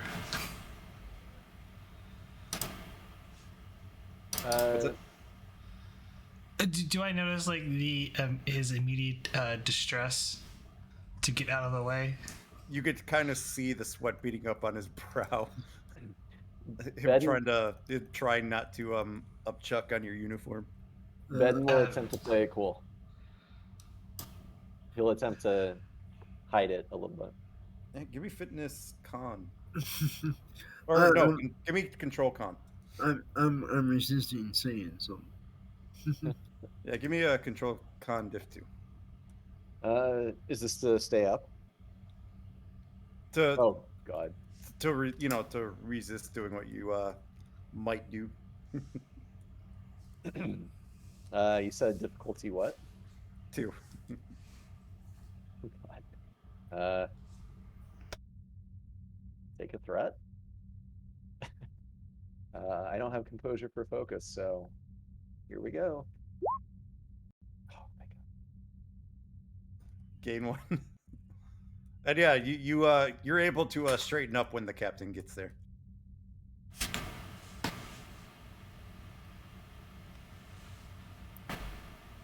Yeah, salute, all that jazz. Definitely. Captain. Lieutenant,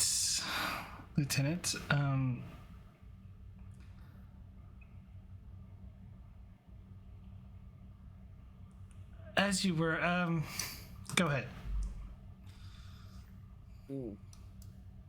Yes, sir. He'll turn to Goss and just be like, please get me to my quarters. Okay. Pleasure seeing you, Captain. And I will walk out with Ben and help him to his quarters once we're out of Press's sight. Wagner will wave at you too as you leave. Ben will just hold his hand up and try to not fall over as he does so. Yeah, I'll wave and just smile and at Wagner and then turn and walk out.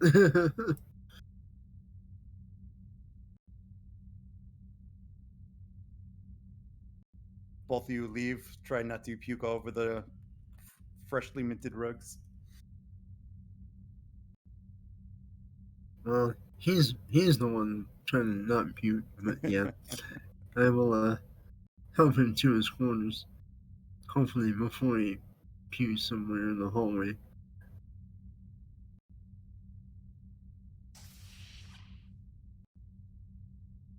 All right.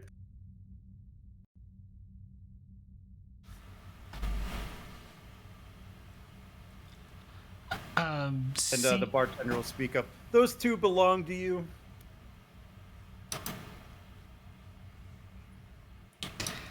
And why do you ask?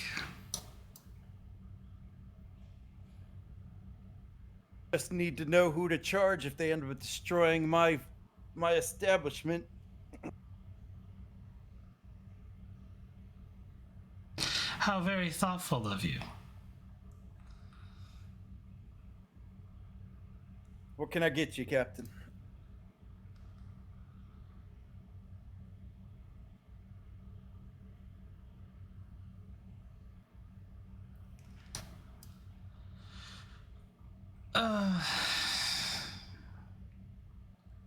Tea will be fine. And he'll just give you a wink, go into the replicator.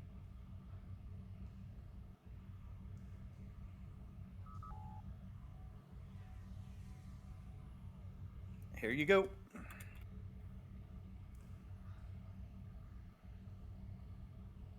Assuming it's iced tea. Sure. Yeah. Just grabs the drink, takes a sip, and heads over to Wagner.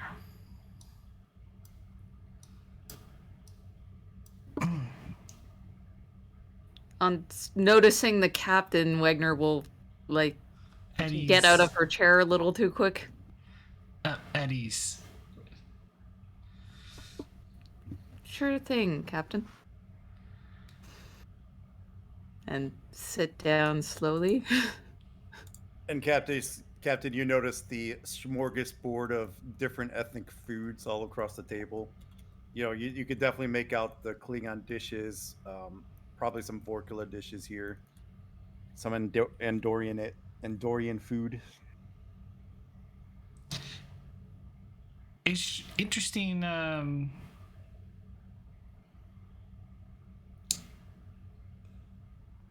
Interesting can't talk now.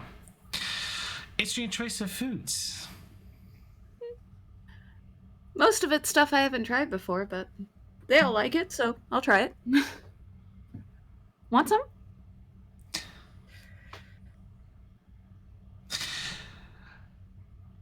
I prefer to stay away from gok. The last time I had it, it didn't agree with me.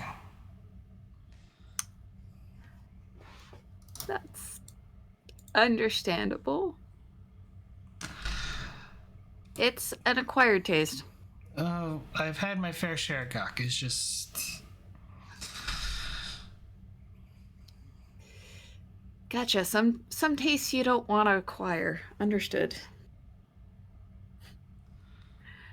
Kind of like me and there's an earth dish called stinking tofu. That tastes worse than it smells. It's not for me. Some people like it though.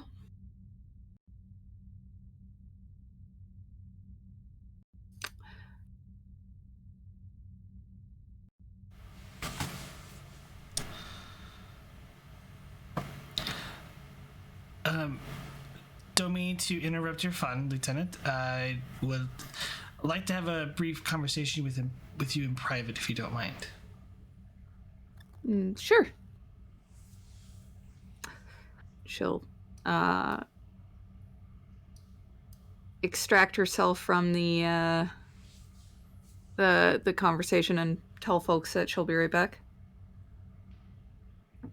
Lead on, Captain. It's just over the side. Yeah, she moves to the corner of the establishment that's a bit more private.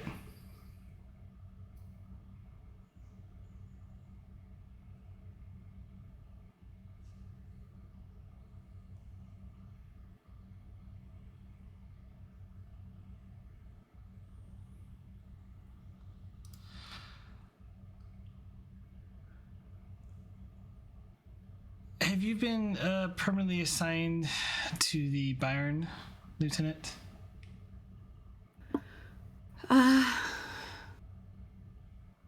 They had me there on short-term duty, but with a note that it could be extended.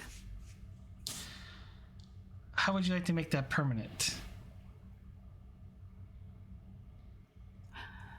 I'd like that very much.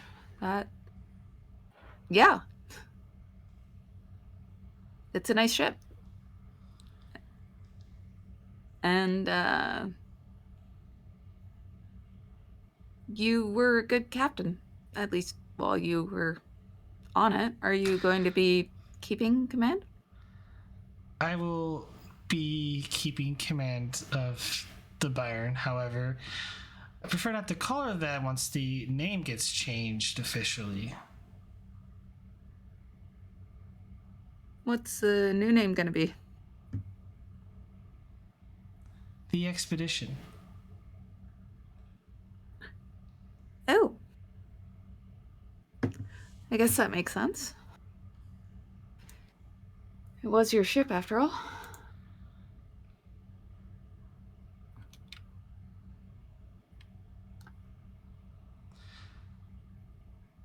I hope we make the crew worthy of the name. That sounds like the expedition was very special. She is, and I wouldn't be asking you to maintain your post on her if I didn't think you were a extremely qualified officer.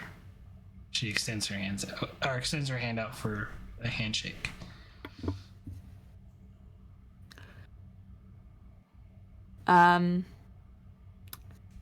She'll hesitate for a second and then accept the handshake.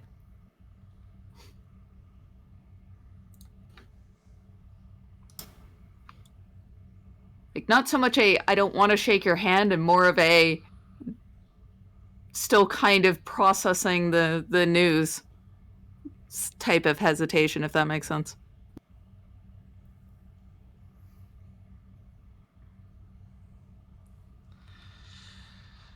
I think you have some celebrating to do, Lieutenant, and I won't keep you from it. Thanks, Captain. And then... But report to me at 0800 tomorrow. Understood, Captain. I will not get... I'll make sure I'm not hungover for duty. Speaking of hungover,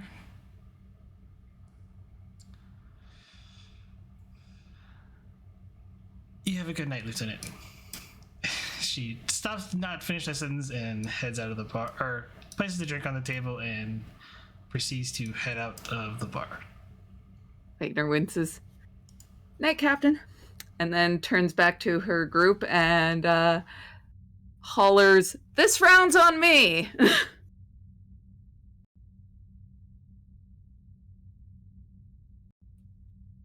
And your group give out a hearty yay. Any other scenes anybody wants to run?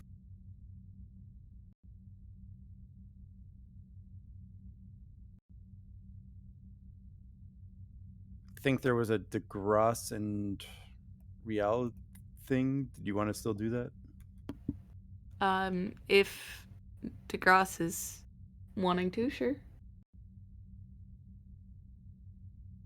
Sure.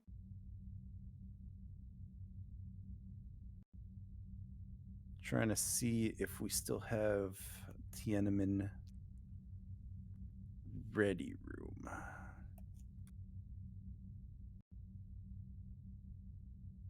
I'm only seeing this one, so we'll use it.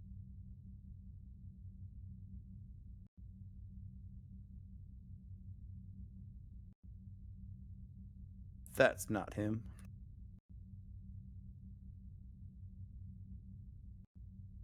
Intruder alert. God, I forget how big the DeGrasse token gets.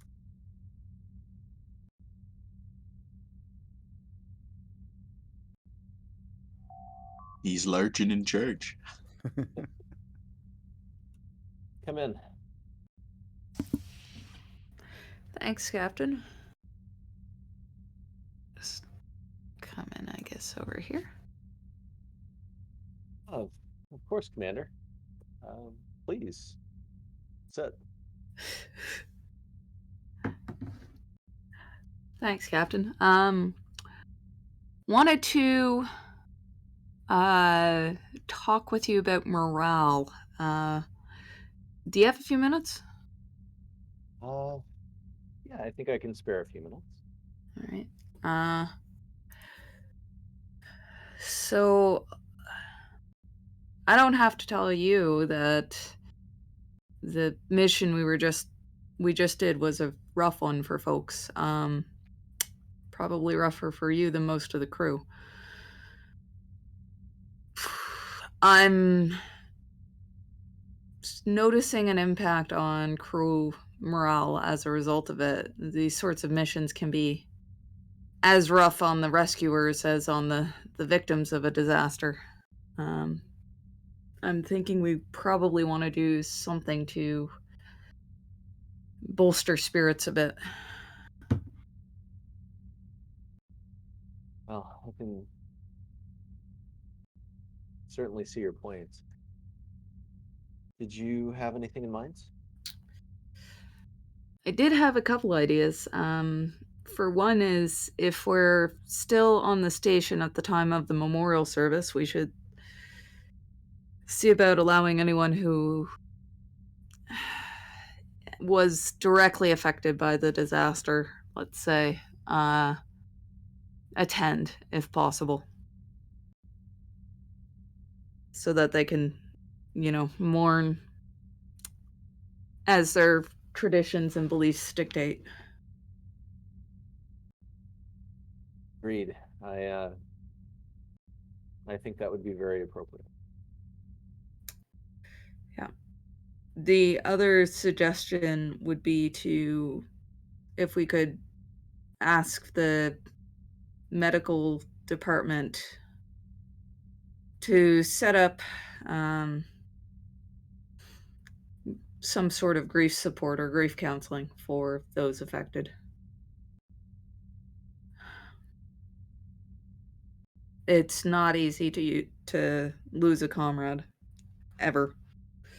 But especially not under those kinds of circumstances.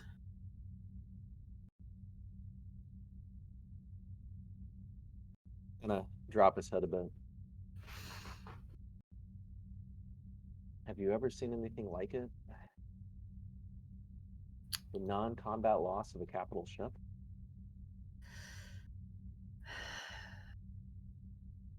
Not myself, no. Not since.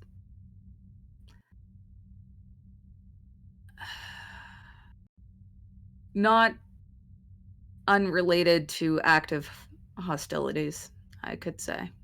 It was.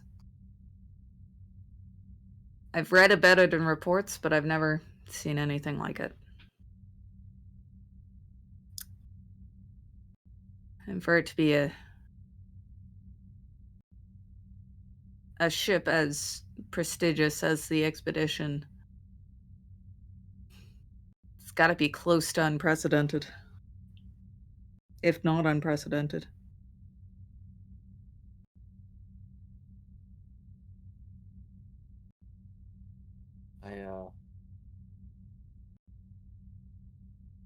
Well, as you know, I served aboard the Expedition for quite a while.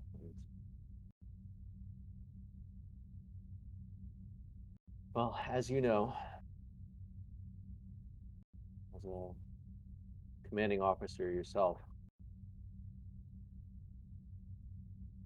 you have to put on a mask sometimes for the sake of your crew.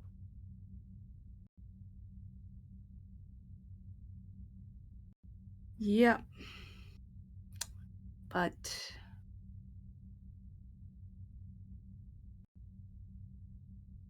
that putting on the mask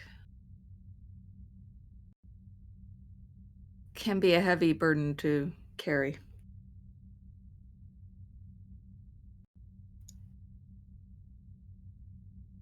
I would suggest, Captain, that you make time to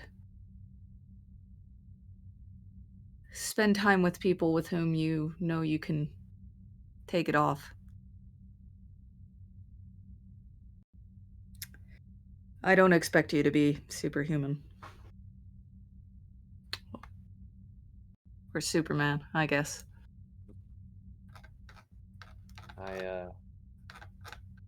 As always, I appreciate your candor, Commander. I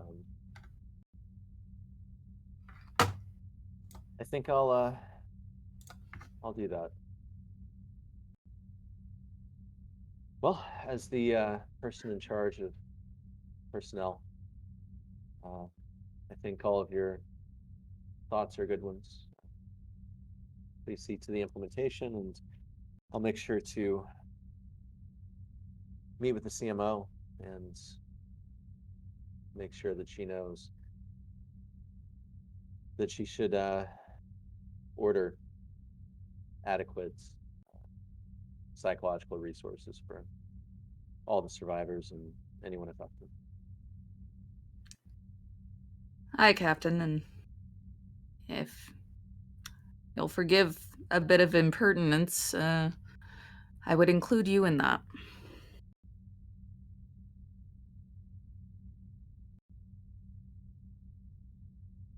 Of Well, course, you're welcome to ignore what I have to say. I'm not in charge of you, but a good captain always takes under heavy advisement the suggestions of their trusted crew. of course. So, And Yes. frankly, oh, I'm sorry. Go ahead. I was just going to say, and frankly, you can't take care of anyone if you're if you're neglecting yourself.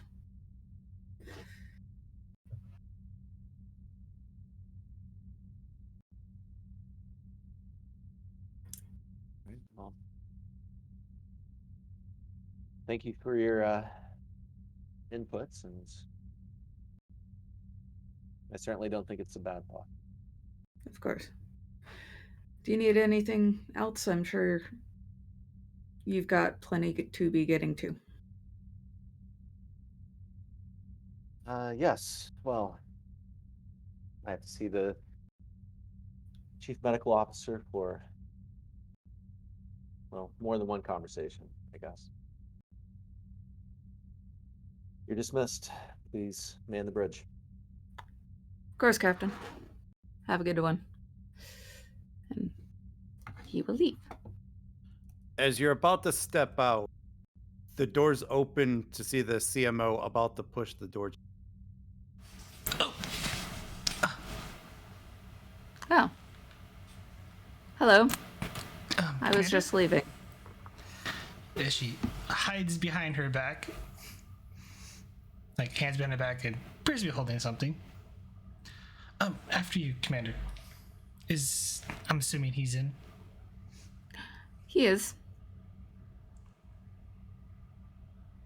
And she kind of steps in, gets by you. Yep. I'll continue on my way to organize the morale efforts and work rotations.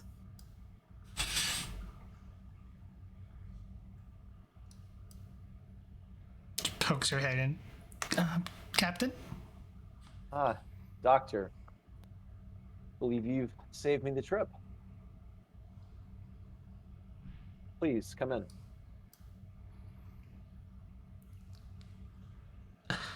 I wanted to check on you, see how you were doing. Oh. He'll kind of look to his door at Commander Rel, where he was before he exited. Well, the commander had an excellent suggestion to ask you to make sure that psychological resources are in place to not only handle the PTSD that some of the crew of the expedition have been exhibiting, but also any secondary effects from those that weren't directly involved in the incident. He'll pause. Already on it, Captain. As I knew you would be. He'll pause. And also myself.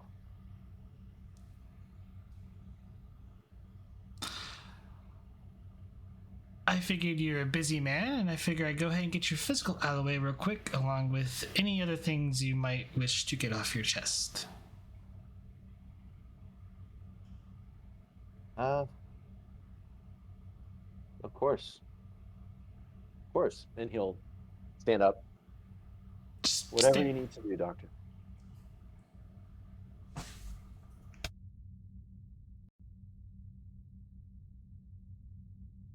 Oh, I'm sorry. Nothing. Just stand right there, and she gets out her medical tricorder and starts conducting some scans.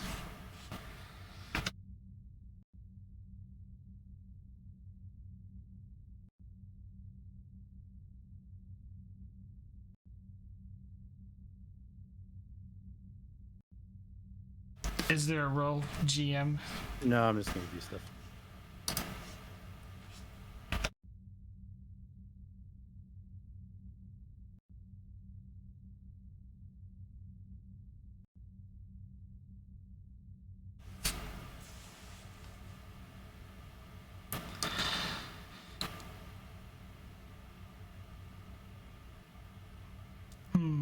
Most interesting. Tell me, Captain, have you been on the station lately?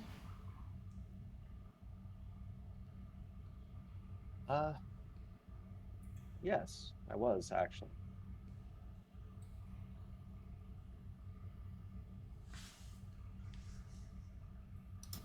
Is everything okay? He'll raise an eyebrow. She puts away her medical tricorder, pulls out a pad from her medical kit, and taps him through a few things on the pad. And then takes a seat on the couch.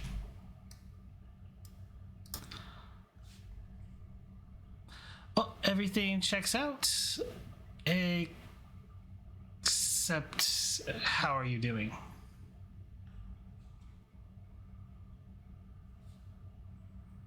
Well, by your tricorder scan,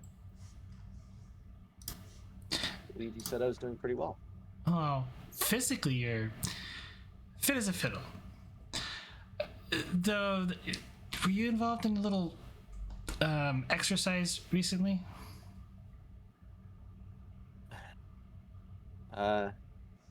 Yes, actually, a little bit of a holodeck excursion.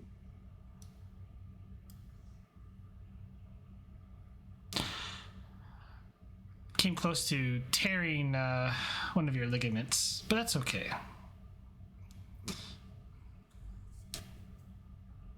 Must have been quite the exercise. It was good to get some stress out.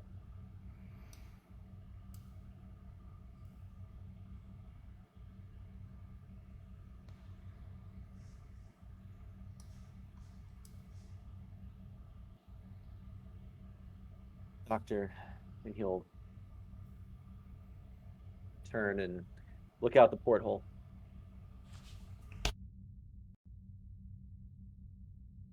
I've got to say, I think the incident with the expedition might have affected me more than I thought it would.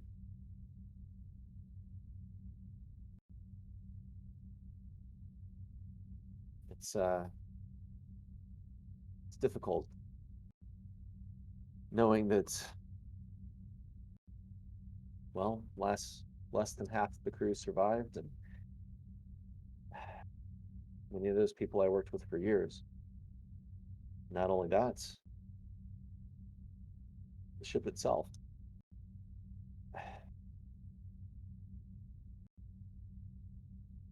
Losing the ship itself was like,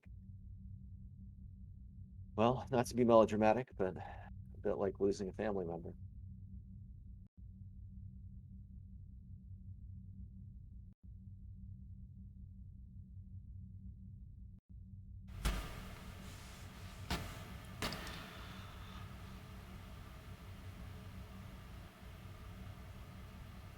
The loss of a family member,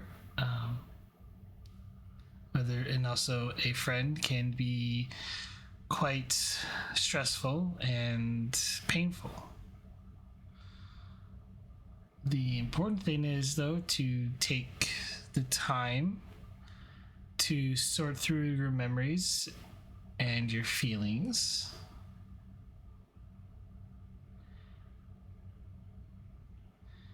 And can find someone to help if you need help sorting them out.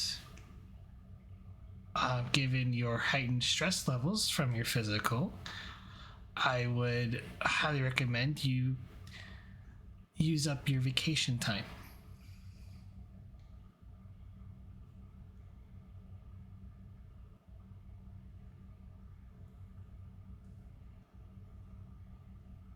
Well, I see your point, Doctor.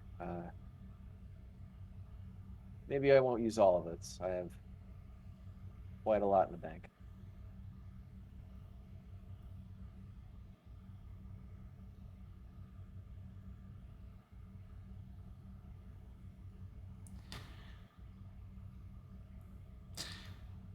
Well,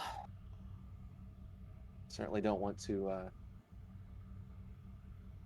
overburden you with this. So, you have any good names that you could refer me to?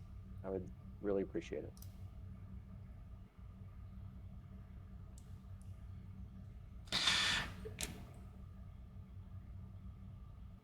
There are some back at Starfleet Medical, but that's quite a long trip. And as the chief medical officer and the only one that has majored in psychology from Starfleet Medical, I think I am probably your best bet for counseling services. All right, Lieutenant, I get it. All right, well, what do you think about weekly? Thursdays, after duty shift, 1 hour. I'll make the time for you, Captain. I appreciate that, Lieutenant. Now, if you'll excuse me, I have a bit of paperwork to do. And do try to take an early day, Captain. We are docked at a station after all. Perhaps you could have some fun. Learn to relax a little. Noted. Thank you, Doctor. And don't drink, at least not too much.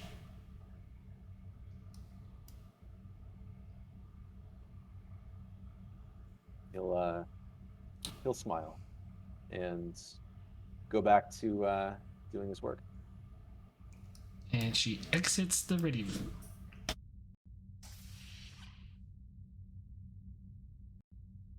All right. Back at Casey's guest quarters. Casey, you here at the Georgetown. Come in. In walks your sister. All right. Do I have to play both?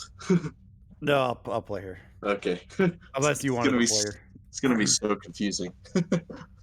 I can't do a alternate voices very well. Hello.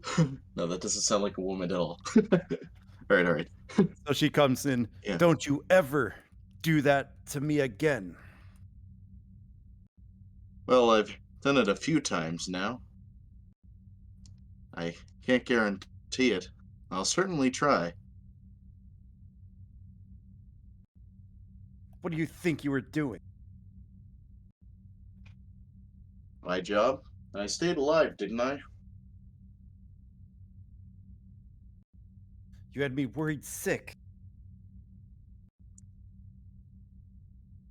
Well, there's no way to have foreseen this.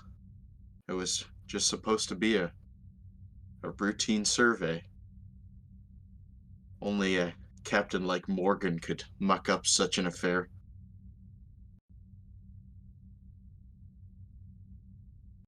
I'm just glad you're safe.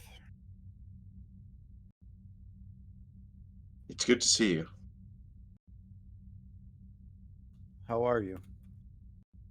Well, I've recovered physically, I think, but, well, it's really difficult to describe the feeling of losing so many, not just close friends and coworkers, but subordinates under my command in the end. I've never had my command abilities tested in such a way.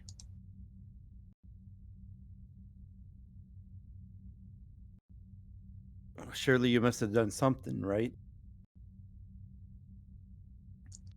The others assure me that I kept them alive through the worst of it, but it's no consolation for the dead.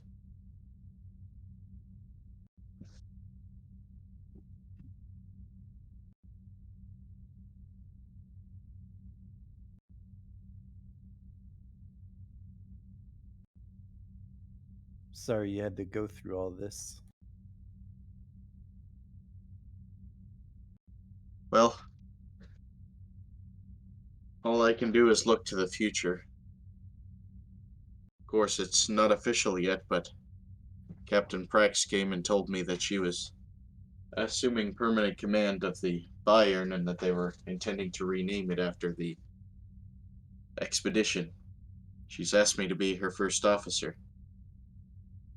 I know that now more than ever, Starfleet needs experienced officers to move up and fill the gaps, not least so that officers like Morgan don't work their way up. Although I'm not sure if I'm ready for it.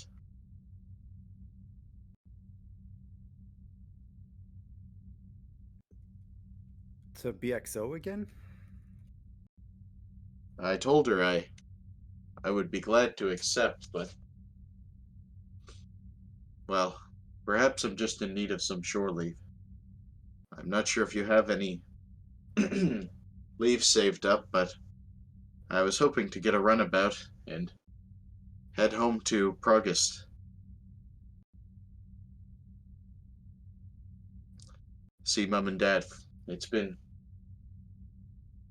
It's been a long Been a- time. more than a year, I think. I'm sure they'll love that. I'll talk to Captain DeGrasse, see if I can't get some days. It is quite a long trip. Indeed. And I gotta keep you out of trouble again. Also true. And of course, we'll have to work around this board of inquiry that is convening. I won't be able to get off this station until all of that business is concluded. Have you heard anything about it? I've heard that it's being, the initial investigation is being headed by the station commander, Commander Arif.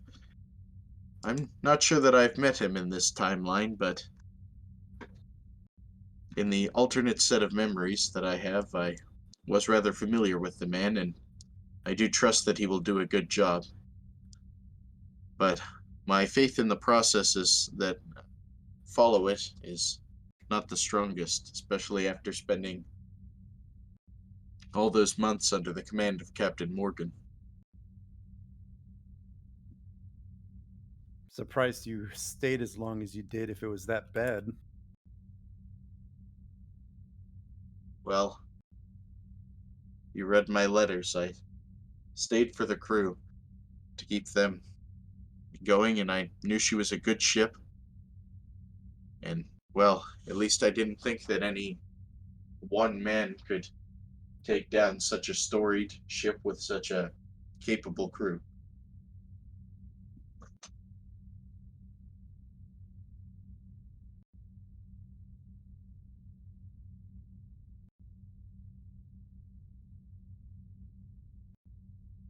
Starfleet really needs to reconsider how command officers are promoted and selected. But that'll be, I'm sure, many years in the works if they choose to do anything over it. Admirals, what did they know? Not much, I imagine.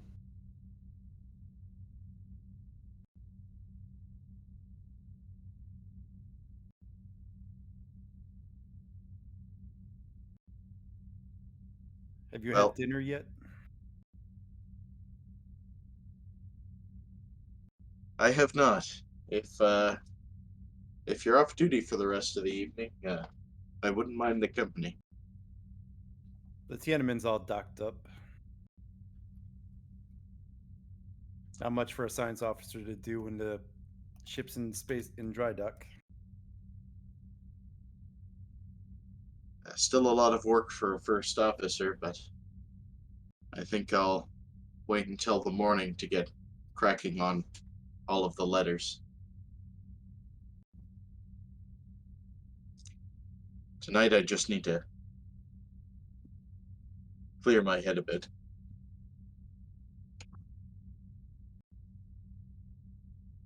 Well, come on. I found a little place while trying to find you.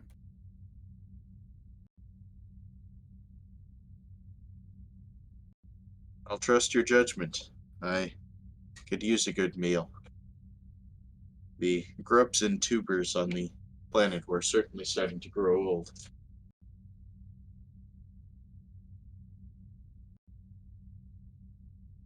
Nothing like your Enchian shirts, your favorite childhood dish in. Certainly not.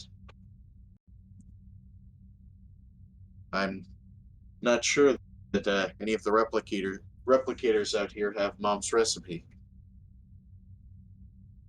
Perhaps she can send me the program. Why don't you just ask her when we go home?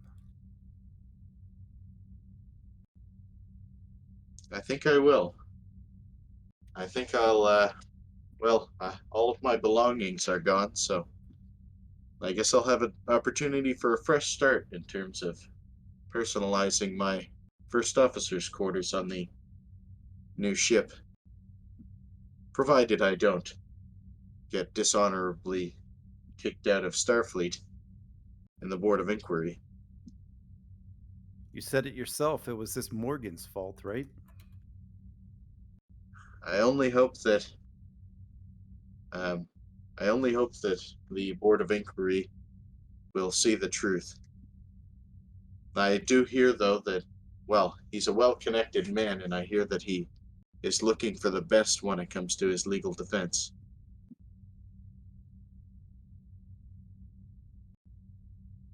Should he face a general court-martial following the inquiry.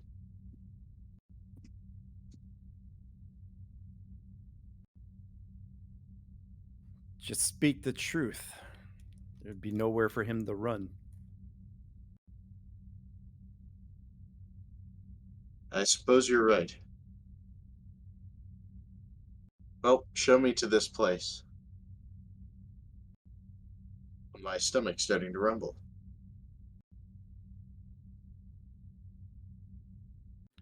All right, follow me.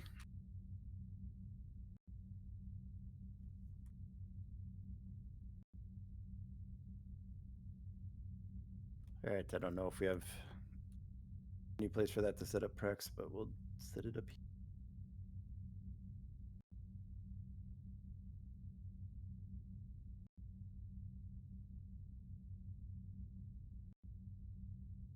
I think my token's in here. I dragged it for you.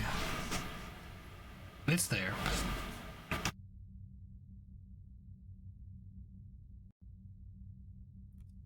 And so, Volgold and Prax are probably in the terrestrial enclosure, letting two small Trill children run around as they sit on a bench.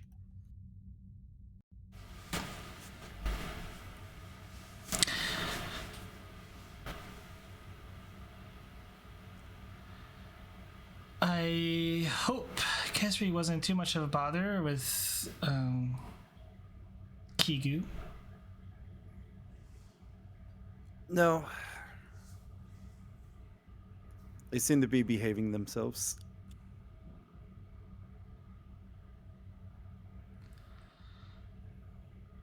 Oh, that's good.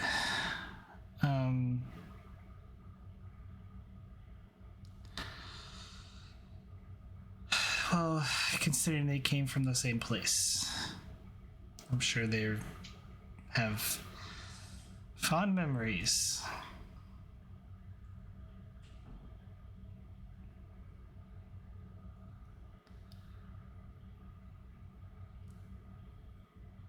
I don't know if Vogo knows any of this. She doesn't. Same place?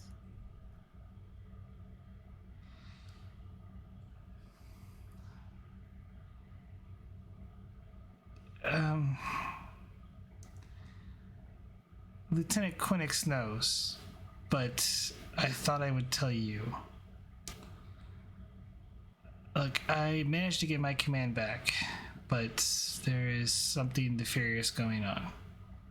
I haven't told Admiral Nea, or Keller for that matter, because I don't know how high up this goes, but... What did Garibaldi get himself wrapped into now?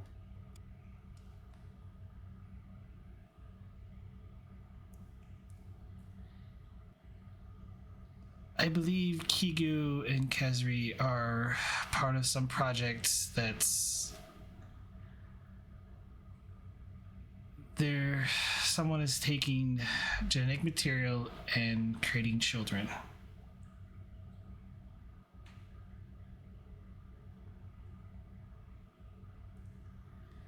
Garibaldi is looking into this, and you really need to watch his back on this. These people are dangerous. They burnt down my house. And it's part of the reason why I'm rejoining Starfleet. Is that what he was halfway telling me but not telling me about?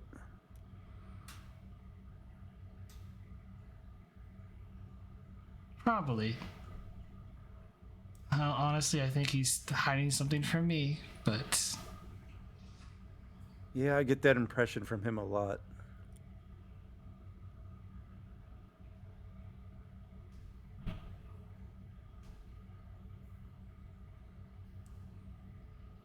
What do you need me to do, Captain? just watch his back. And, oh, we need to probably keep Kigu safe. That's really all we can do. Well, Garibaldi seems to always keep a security person around Kigu, and she'll point to the guy hiding off in the corner.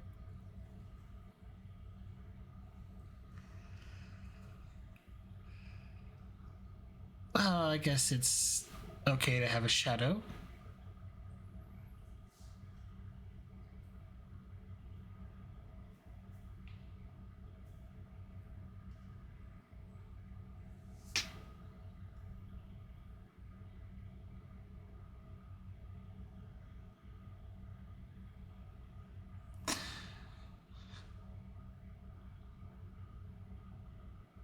Poor kids, though. They must have been through a lot. Hard to say. Kezri has very little memory of what happened.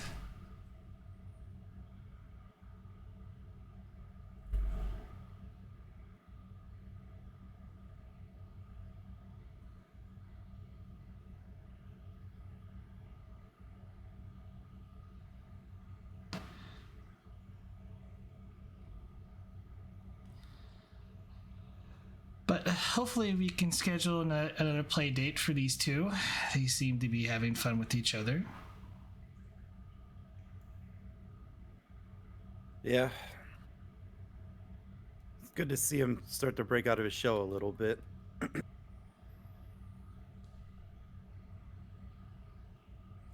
Took Kezri almost 2 months to really open up to me. Even now, though, she is still pretty shy around strangers. Hopefully we could find him a little bit more permanent of a residence.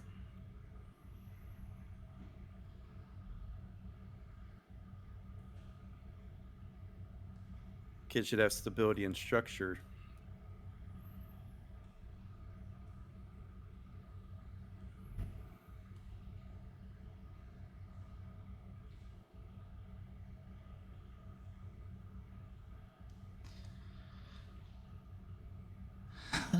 That they do. But I decided to take Kezri on full time, so she'll be staying with me.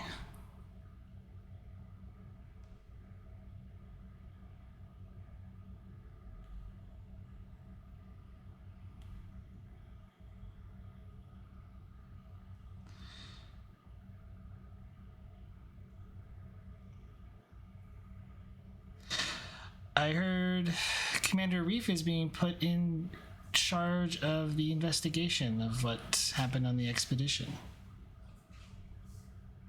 Yeah, that's what I'm hearing too.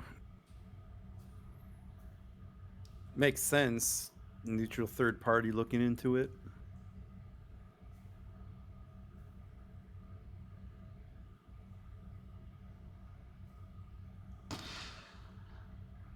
read some of the reports from the crew. Still a lot of unanswered questions out there.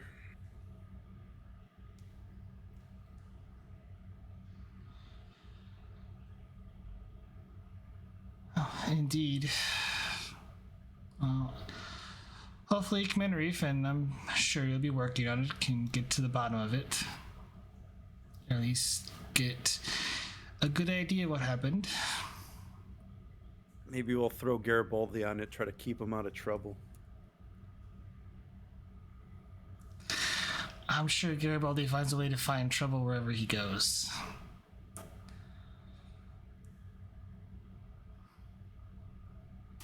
I swear, sometimes I think he'll be safer just locked up in a brig.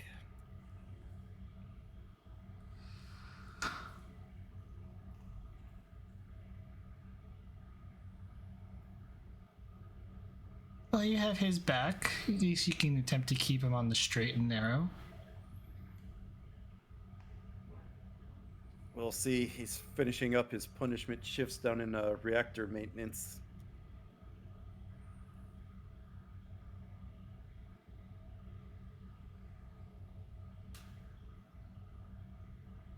I'm surprised he got out the other day when he escorted me back to New Minerva.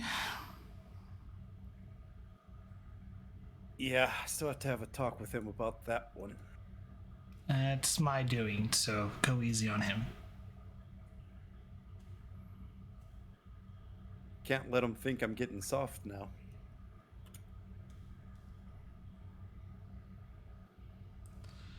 And besides, it's time to put this new pip to good use.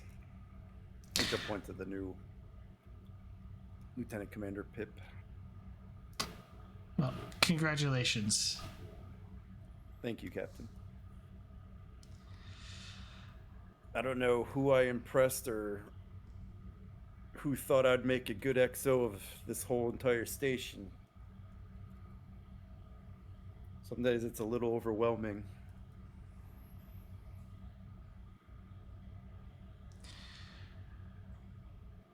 I know the feeling when I first took EXO on board the Achilles, though it was not as big as a station. In fact, it was, well, smaller than the Bayern, but even then it still felt daunting at times. My only advice is just gotta put your best foot forward and everything will work its way out. Thank you, Captain. Well, if you don't mind watching them for just a little bit longer, I'm going to make a trip down to sickbay to see someone. Sure.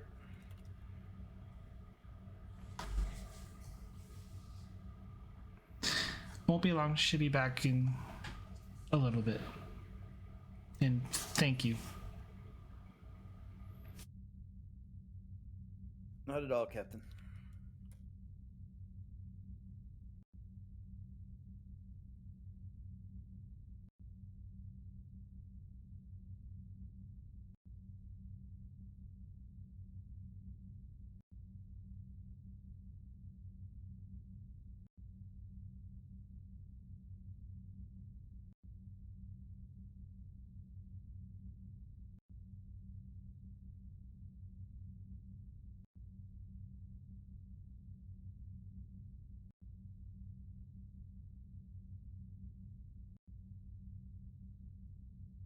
Any other scenes anybody wants to run?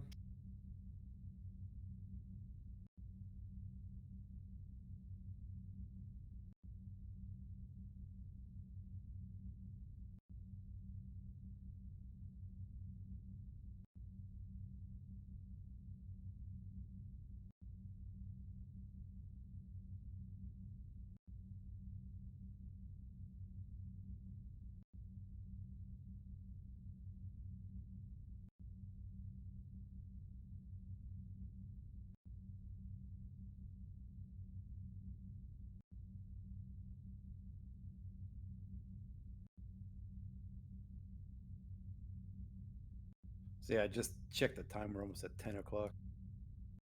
It was like 8:30 last I checked, and all of a sudden.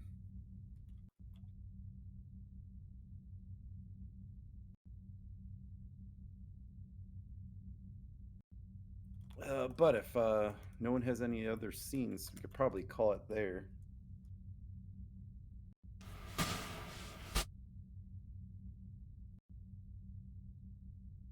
So yeah, so I think we'll call that the end of After the Thaw.